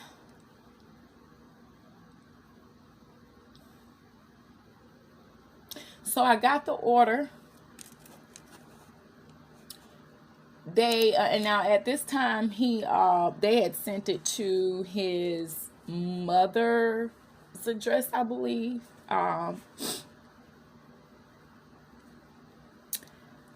And so from that point, I thought, okay, I have the order.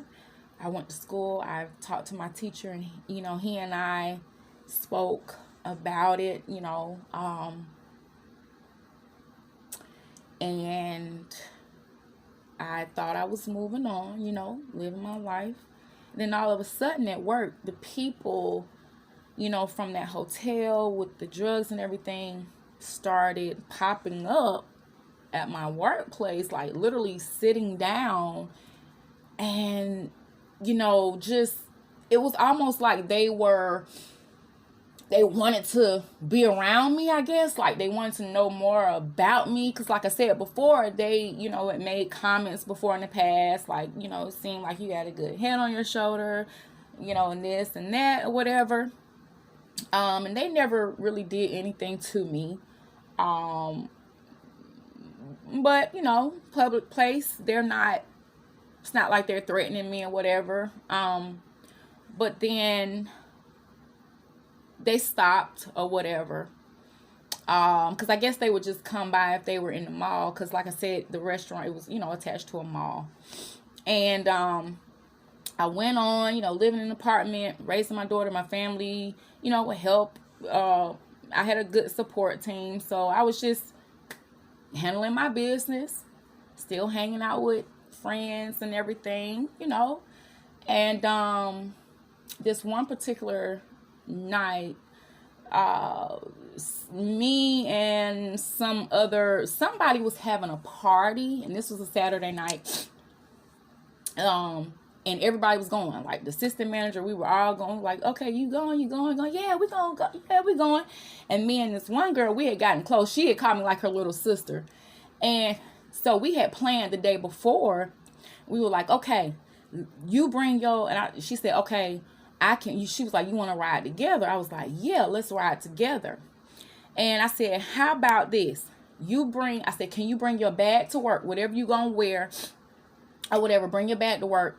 And then when we get off, we'll go back to my apartment. We'll get ready. And then we'll go from there. She was like, oh, yeah, we can do that. Cool. Okay. The day comes, we're getting off work. Everybody's getting ready to go home, and meet back up at the party or whatever, just hang out, And we get to my apartment. I open the door. It's dark, I cut on the light. He is standing in the middle of my living room. Oh wow.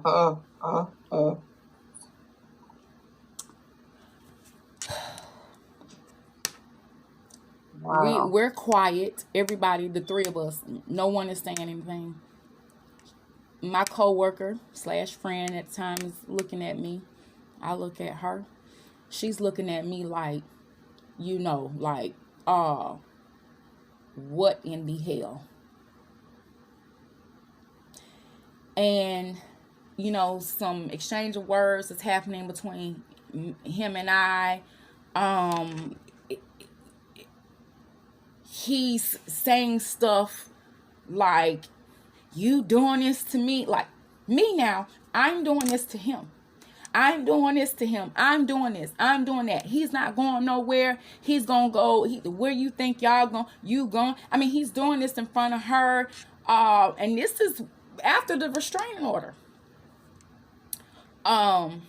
He starts saying all kind of stuff out of his mouth, threatening things. And he mentioned how he made me now. He made me into the person I am. Not my mom, not my family, help support. He did this. Didn't understand what that meant. You made me. I don't understand that. What else did he? And then he mentioned about he loves me, our child, and I'm doing this. Like I won't comply to his rules or something. Then he brought up the accident. So a little bit before that, our daughter was my grandmother. She was with my grandmother. She had spent some time with over the weekend with her, and I was picking her up one night. He was actually with me that night, and we picking her up. And you know how normally you sit your child on, like if I'm driving, I'm going to sit her on the opposite side so I can see her, right? And attend to her if I can. But this particular night, something said, put her behind you, not behind him on the opposite side of me. And so I did. Something just said, put her behind you. We're driving down the highway, and I was dropping him off again at that place. Now I backed up a little bit, okay, so I can keep you all with me. I drop him off, keep on, me and my daughter, and it was kind of wet, like it had been raining, so it was kind of wet. And I was listening to my Justin Timberlake CD. What was that song? When it goes around, comes back around. And I was listening to that. And all of a sudden, this car flies by me. Water hydroplanes my car. And it's night. It's dark. Turns me all around. Now I'm saying the parts that I remember. Turns me all around, and from there I just remember being thrown right in front of an 18-wheeler. Going down the highway, and it's dragging me and my daughter. And I just remember having my hands on the steering wheel, and my vision got blurry. Glass was coming into my face, but I kept my arms on the steering wheel. I wasn't saying anything. I couldn't say anything. And I just remember putting my head back. It was like I was preparing myself. I was literally preparing myself. And all I heard was like screaming. Like I could hear, it's like the car finally stopped, and my vision was blurry, and my arms, I could just see like stuff dripping from my hands, and I heard screaming, like my hearing, you know how it was just like the noise just sounded like it was just so much going on. It was like hollering, screaming, hollering and screaming. And I remember it was like I remember a lady screaming. It was multiple people, but I just remember hers was the loudest. And she was talking and screaming, and I remember somebody just picking me up, and I couldn't move my body. I remember I could not move it. And I was in, like, they put me in the the truck, the bed of the truck. When truck drivers, they have beds, and when they're on the road and have to stop and spend, And I remember him putting me up there, and then all of a sudden I remembered my daughter. I'm like, and I started screaming. I was like, my daughter. I was screaming. I was just in a panic, and my vision was just blurry. I couldn't move my body, but I was screaming. And then they ended up, she had gotten knocked out of her seatbelt and had went underneath the passenger seat. And at this time she was, I don't know if she was 2 or getting ready to be 2, something like that.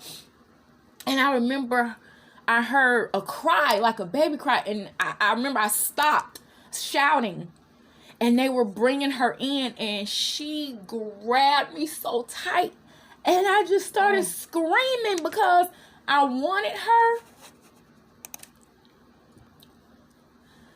I was hurting, like she was it's like they gave her to me because she was screaming. But when she was latching on to me, I couldn't hold her. I was in so much pain, and it was blood, and they had to, like, I don't know what they did with her. I don't even know. I don't remember.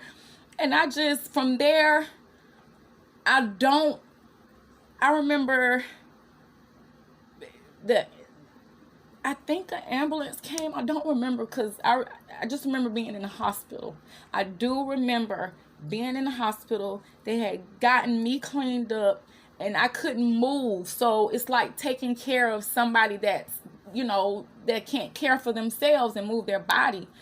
And I don't remember where my daughter was, but she was in the hospital, but they had her separate from me for a minute to get her cleaned up and settled. And then they brought her, when they got me settled, they then brought her in with me, and she was calm. And I was looking at her, and she didn't have not one mark on her. The only thing she had, it was in the middle of her head, like her scalp. It was like a cut that was bleeding, and they had bandaged it up and everything, but that's the only thing she had on her. And I remember the nurse stated that, they're like, well, we'll call your mom, once we get, finish getting you all settled. We'll make the phone call to the family or whoever we need to call. And after that, I only remember going into the, a CAT scan and everything, and they had to give me something because I was so, going into something that covered my body. I was just in hysterics. And so they had to give me something that, calm me. And from that point on, I don't remember anything else. I remember getting the stitches and everything in my arms and stuff. That's all I remember from the hospital. And so now I'm saying this because, we're now where he has broken into my apartment. He's standing there and he's talking about the accident. I almost lost you all. And he's just saying all this stuff. And so, going back to the accident, why he was so tried to, and he may have been, really hurt by it or whatever. But, I remember going to my mom. I had to sleep with my mom. I was back at her house so she could, help take care of me. I couldn't sleep in my own, in my old room where I grew up in. I couldn't sleep by myself. I had to sleep with my mom because when I closed my eyes, all I saw was rain and me getting hit like headlights, and I couldn't sleep. So my mom just pretty much had to comfort me until I was able to go to sleep without, thinking. And I remember going to, cause I had stuff like some new clothes and a lot of stuff that was in that car prior to the accident that was still in there. And at this point, I had like a little walker because I couldn't walk. And I told my mom, I would ride with her because we needed to, she was going to get the stuff, the belongings out of the car from the towing, from the, what is it called? Not the towing company, but where they take the cars. You know what I'm saying? Yeah, I can't think what I was saying. Right. And like so the tow lot. Yeah. And so when we went there, I'm sitting in the passenger seat, kind of laying back, laying down, sleep. And I remember my mom had gotten the stuff. I remember her putting, things in the car. And when she opened the door to get in, she kind of put her head back and took a deep breath. And she sat there for a few moments.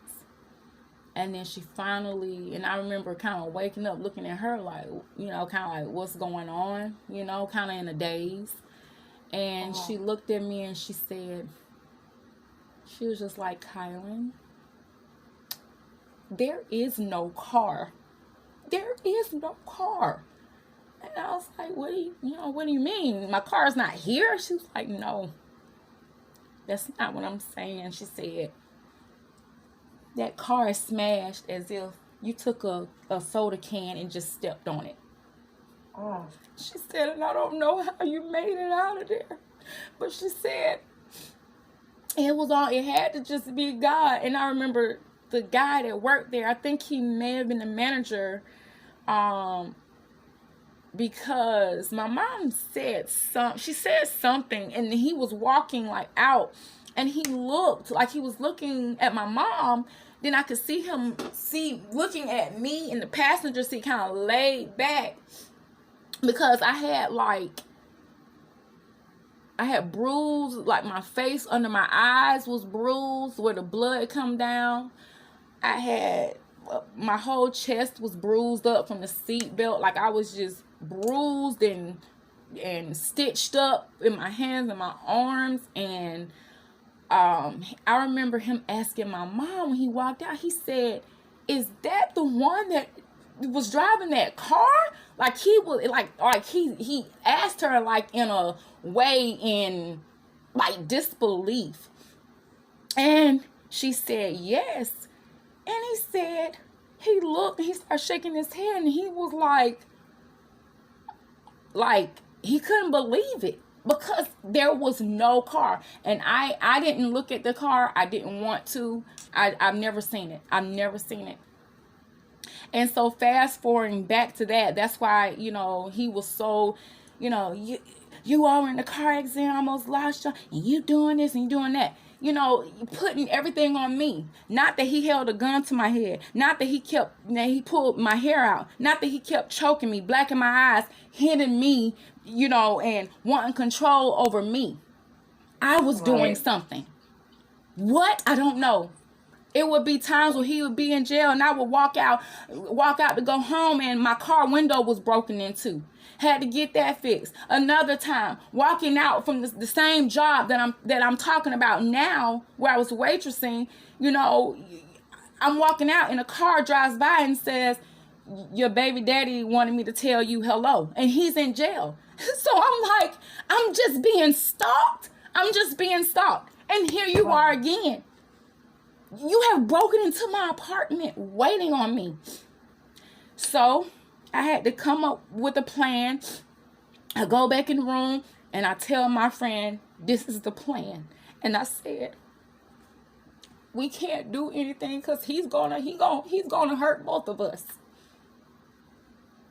or we're somebody. And I don't feel like that drama. I'm tired. I'm tired because now I had went through all this crap with my father not being in my life like he should. I'm getting pregnant now because I had been dating him for like 4 years before I got pregnant, and premature, having to deal with that. Luckily she was well and didn't need anything extra, coming home like that. Now getting hit by this 18-wheeler while you're, beating on me, hitting on me, and I'm trying to survive. And now here we go. So I told her the plan. We get ready to leave. He walks out. And I'm still trying to get rid of him, but trying to play things safe. He gets in the back seat. We go on. I'm ignoring him, acting like he's not there. And that's when it was about to be game over, because at that night I had dropped her off at home. I don't know why I left myself alone with him. And I dropped him off first. And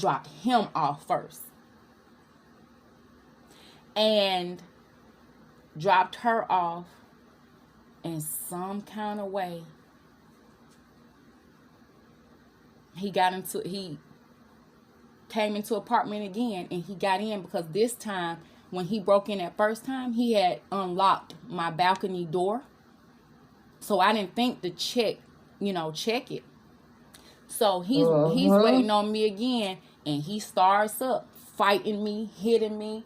My nail came off. He ripped it off. It was bleeding. At this point, I'm calling my dad, my mom's guy friend. I'm calling, and when they get over there, we're waiting on the police. He's trying to secretly, mouth me a message to my, basically saying I'm a F you up, so they wouldn't hear. And I'm looking at him. He's saying all this while my father and my mom's friend is there. I'm going to F you up. And from that day, that was it. I was working him out of my life. And I just, I tried to have him a part of my daughter's life. But, at the same time, and I told him, she's going to remember this. You think as a 2-year-old, she doesn't understand, or she's not comprehending what's happening. I mean, and then you literally pushed both of us off of my car. I'm holding my daughter laying, and you come and push me to where me and my baby daughter fall. All this abuse, all this trauma. And you want to make me out the bad guy because I had to basically whoop your behind a few times to protect myself? Mm-hmm. And that's why I was telling my family, I have to try to do this the right way, because he it's like he's stalking me. He's having other people stalk me. That's scary. Yeah, that is. And that's real scary. One night Yeah, when he was laying down on the couch, I remember one night I had gotten so fed up. I literally, I went into the kitchen. It was dark. I went into the kitchen, and I got a knife out of the drawer. And I walked over to where he was really slow, really, really slow. Because I was thinking and contemplating, and I was just tired. I was tired. I was tired of my life. I was tired of him. I was tired of everybody at that point. And I remember raising up that knife. I looked at him for a minute, and my daughter wasn't there at the time. I remember raising the knife and raising it up, getting ready to slam it right into his neck. Because I was just, thinking about my father with the lack of support there. I know that my mom, had, at this time in my mind, I knew my mom had been trying to reach out when I was a teenager, a young teenager, when the signs were there, me acting out and, him saying that I wasn't his problem. I was my mom's problem. I was thinking about all of that, and you still didn't help me like you should have when I was in this abusive relationship. So I'm thinking about all of that. And it's like, and you blaming me? I'm the crazy one. Kylan is crazy. She nuts. She psycho. She going through. Well, look at all the shit that I had to endure. And I am only what, 21, 22 at this time. Yeah, that's a lot. Young. But I'm being judged, I'm being judged. But I'm trying. I'm in school. I'm working. I did get the degree. I finished. Working on my own. And it's like, all these years, I'm being looked at as the problem child.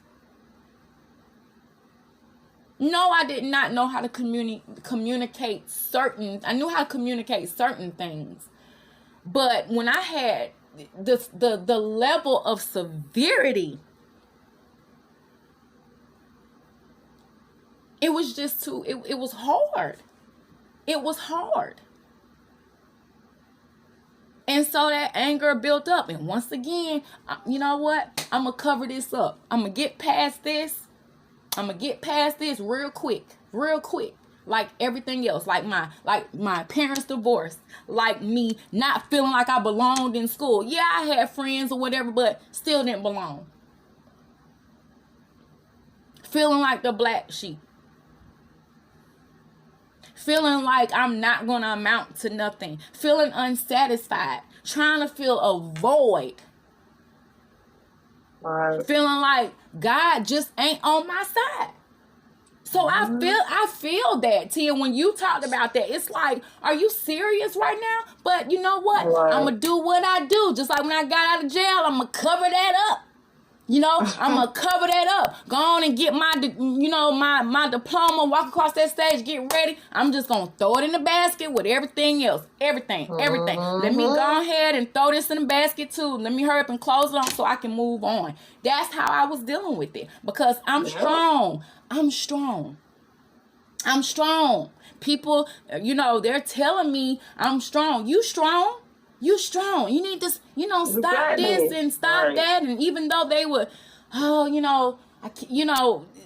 just thinking whatever, like I was acting out. I was, as I got older, they started to see, okay, she's in school, she's doing whatever. So it was like, okay, let me just cover it up, be strong, shut my mouth, don't sit with my emotions and feelings to get through it, and be really done with it on a healthy level. I didn't do that because it's like, you know what? It's going to stop right here because I was ashamed, as you mentioned, Tia. I was ashamed. It was too many people that I already knew. So I just had to cover it up, move on, and let me go meet some new people. You know what I mean? Let me start a new life.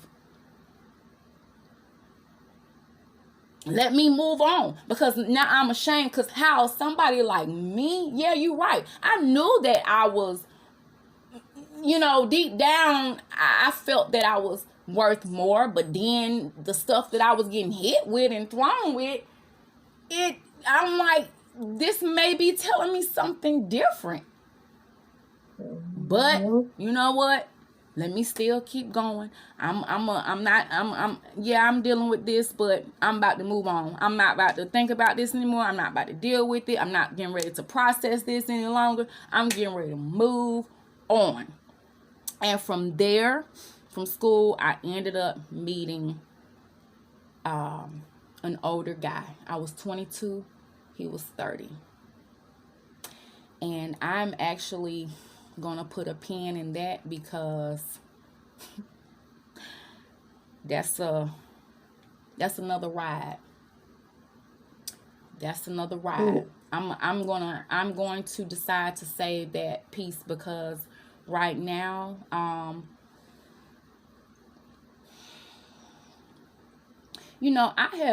have forgiven him, cause he's dealt with, he has some mental illness and issues too. But that's not my story to tell. I have forgiven, but speaking on this podcast is a whole nother level. And I am trying to take my own advice that I give about not being ashamed of what you've gone through. It's different. It's very different. But to be honest with you, it feels therapeutic right now. Because I know I'm not the only one, obviously, that has dealt with abuse, Tia, and it doesn't stop with us. Mo, you have had to deal with a level of abuse, even though it wasn't physically, you emotionally, physical, mentally. It's just it's a lot. And to be honest, guys, I had nightmares with that, and I felt like, I don't know, maybe at some point I felt like my reputation was ruined, or it was gonna be ruined. I just could not look at myself as having to allow somebody to do that to me. And I questioned that for a while. And it just all came back to just trying to keep him and his daughter's life. But at some point it had just become impossible, because I started noticing that it wasn't about his daughter. He was worried about me. He was too much worried about me. It was me. It was me. He wasn't worried about her.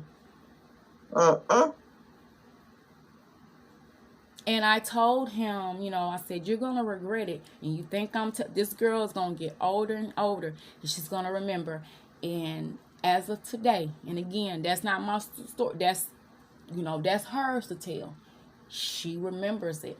And she has some, she's had to deal with some things, and still trying to work some things out. And I don't have any problems with him.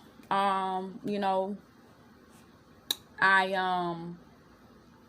decided later, because I didn't even put him on child support till she was about 6 years old, and went to court. He had girl with her, she was, not anybody that I would associate, myself with, that life, people have their whatever. It's just wasn't my cup of tea. And she came with him talking like a lot of drama, wasn't talking to me, but talking about me to where I could hear. But me at that point, I had matured.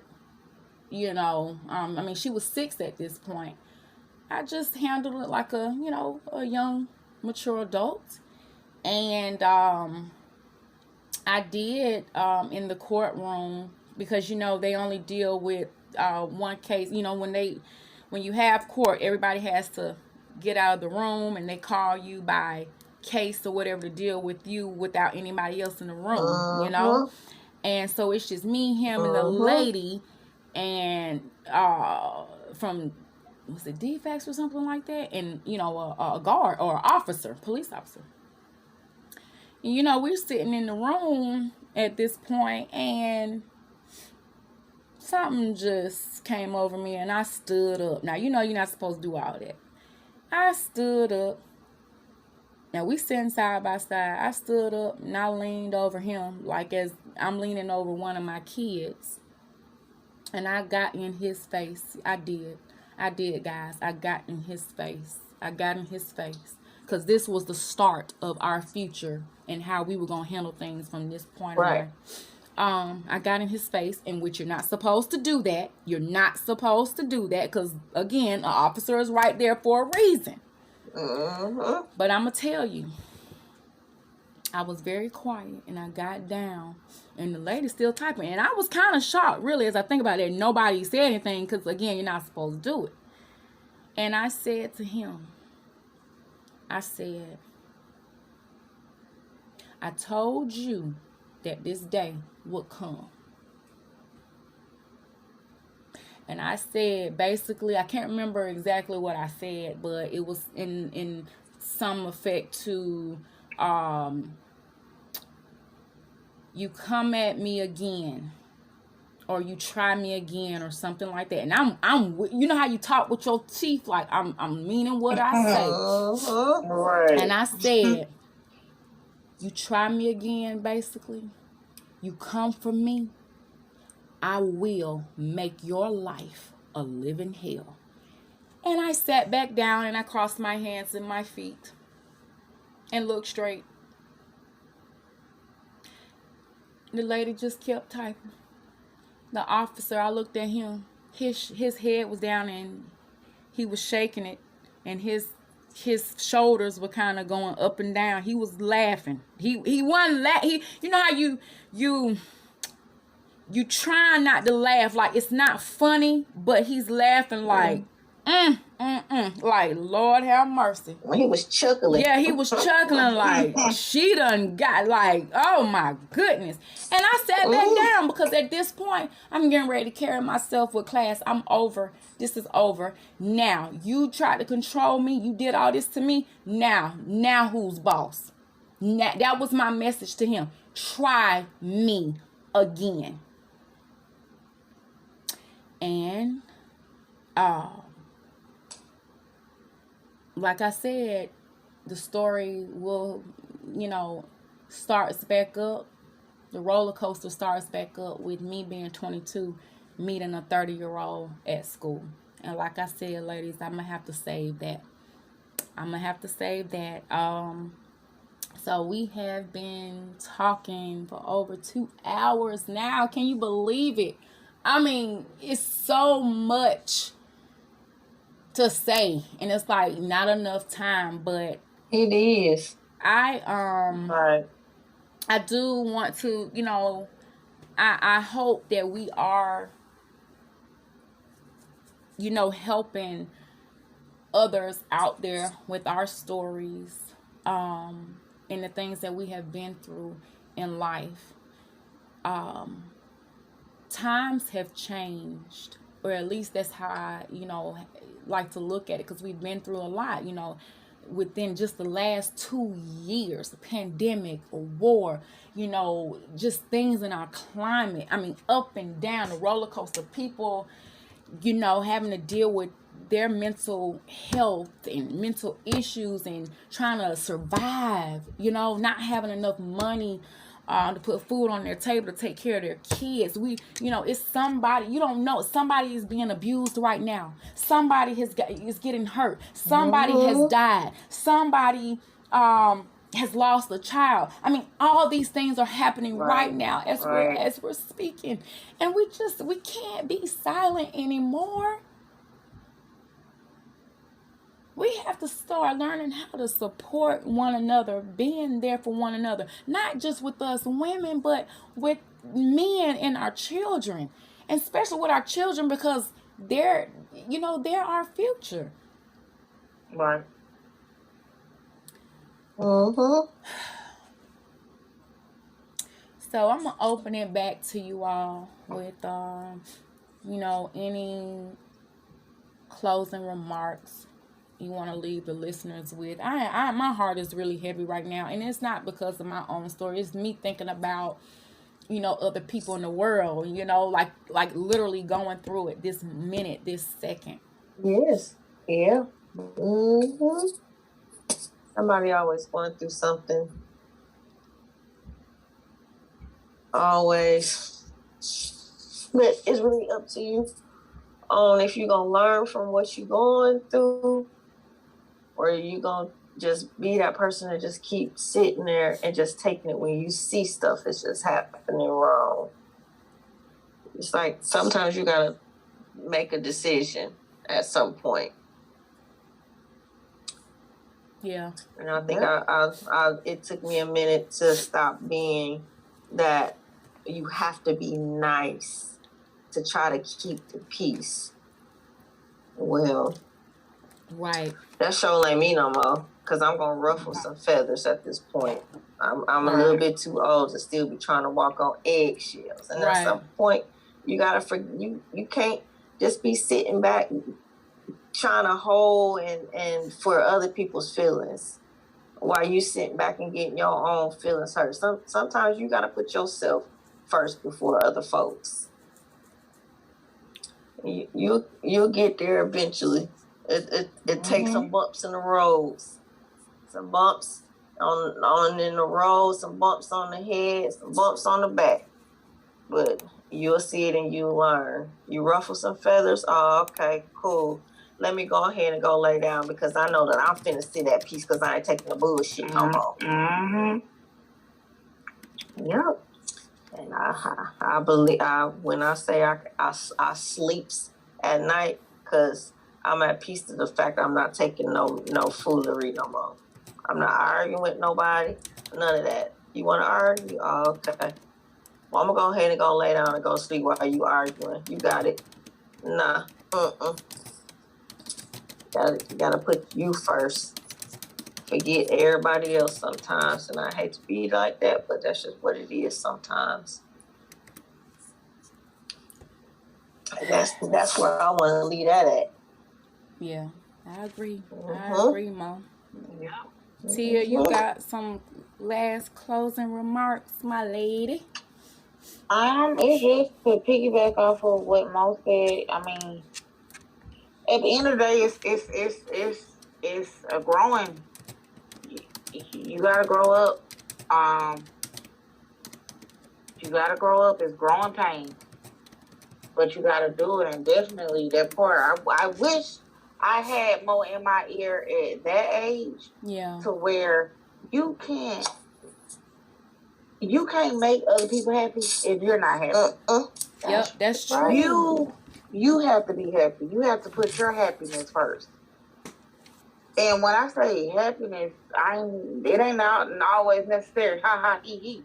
It's like Mo said. I mean, I'm going to sleep. I'm going to sleep good at night. Right. Without a care in the world. And I think for me, what I had to learn too, especially with when some people are so used to the same you, they don't like change. So when you do change, when you do level up, okay, you're gonna have plenty of people not liking you. Exactly. Or saying, oh, she acting funny. She doing this, she doing that. No. If you want to stay in my past, you're more than welcome to stay back there. But I'm gonna go on and step ahead to the future. I'm gonna go on ahead and level up and stay this way because this is where my happiness resides. My happiness don't reside back then. Yeah. Yeah. And my last thing, everything's important what we're saying, but most definitely, don't never be afraid to get the help that you need, especially if you feel that you're suffering mentally. You would drive yourself crazy trying to self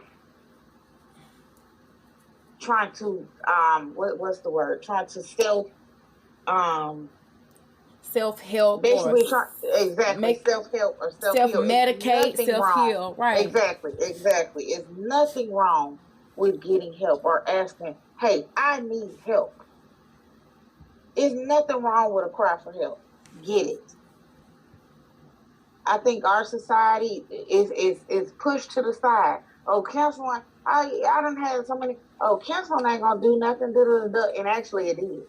I can sit up and I can talk to somebody who don't know me from a can of paint. I can pour into this person, and they gonna help me guide me back to me. Yeah. So never think anything is wrong with it. Right. I agree. You have to have,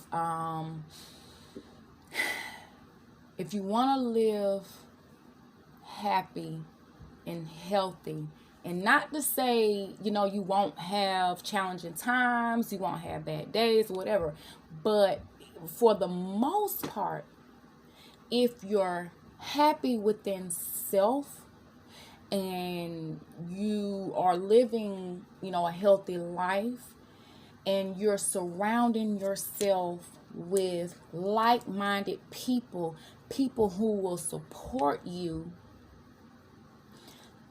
that's like the key. That's like like you said, those people on those challenging days, because we all don't wake up, every day happy, or, sometimes we feel a little something tugging on us or trying to get us, and you like, you know what, I'm just not feeling it. But like how we do, I'll text y'all or call y'all, Mo, Tia, I'm not feeling it today, whatever. And what you do? Tia, you were just the other day in the parking lot, drilling me. I mean, Mo, you weren't there that day, but she was getting me told. And, we'll talk about, what the subject was later. But my point is, I came at her like, feeling like, and she was just in it. And I'm yes. Like, hey, you don't get up out of there.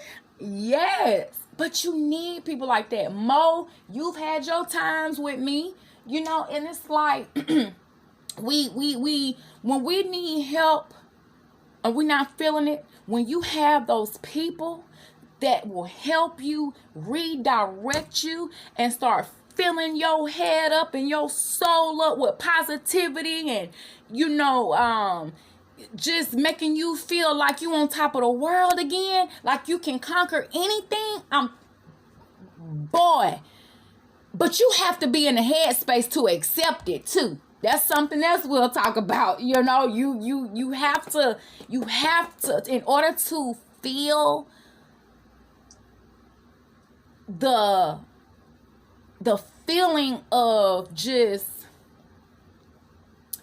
I don't know how to explain it. It's like a breath of fresh air. Like, how you go outside and that wind blowing real right, that air, that breeze is like, oh Lord, and you smelling like, you smelling the flowers outside. You can just get you some wine and just sit back and just woo.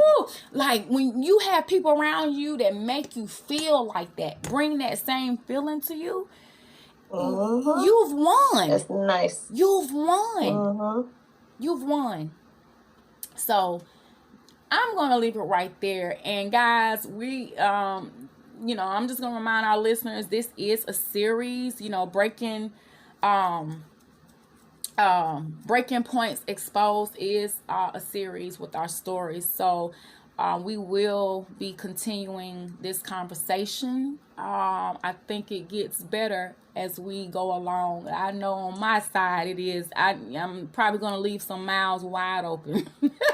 And I'm sure you guys will too. So that's all I have.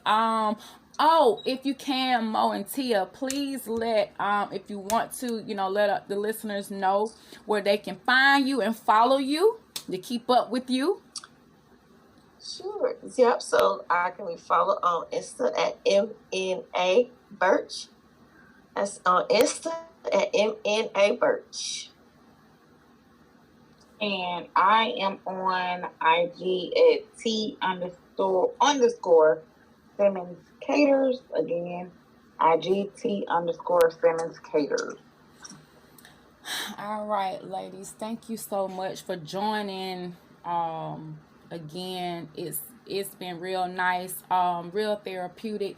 I'm really enjoying this. And this is the reason why I started the podcast. So, we're gonna do this. We're gonna help some people in the world, in our community, however you want to put it. I'm excited. I know this is a lot, speaking on mental health and telling our stories, but we are here. We're gonna be having some fun here too, because we need a little uplifting through, just the heaviness. So right. All right. Well, it's been a pleasure. It's been real. And to everyone out there, remember, it is okay to not be okay, but ask for the help you need. And I'm going to leave it there. Peace, love, and light. We'll see you guys next time. Take care.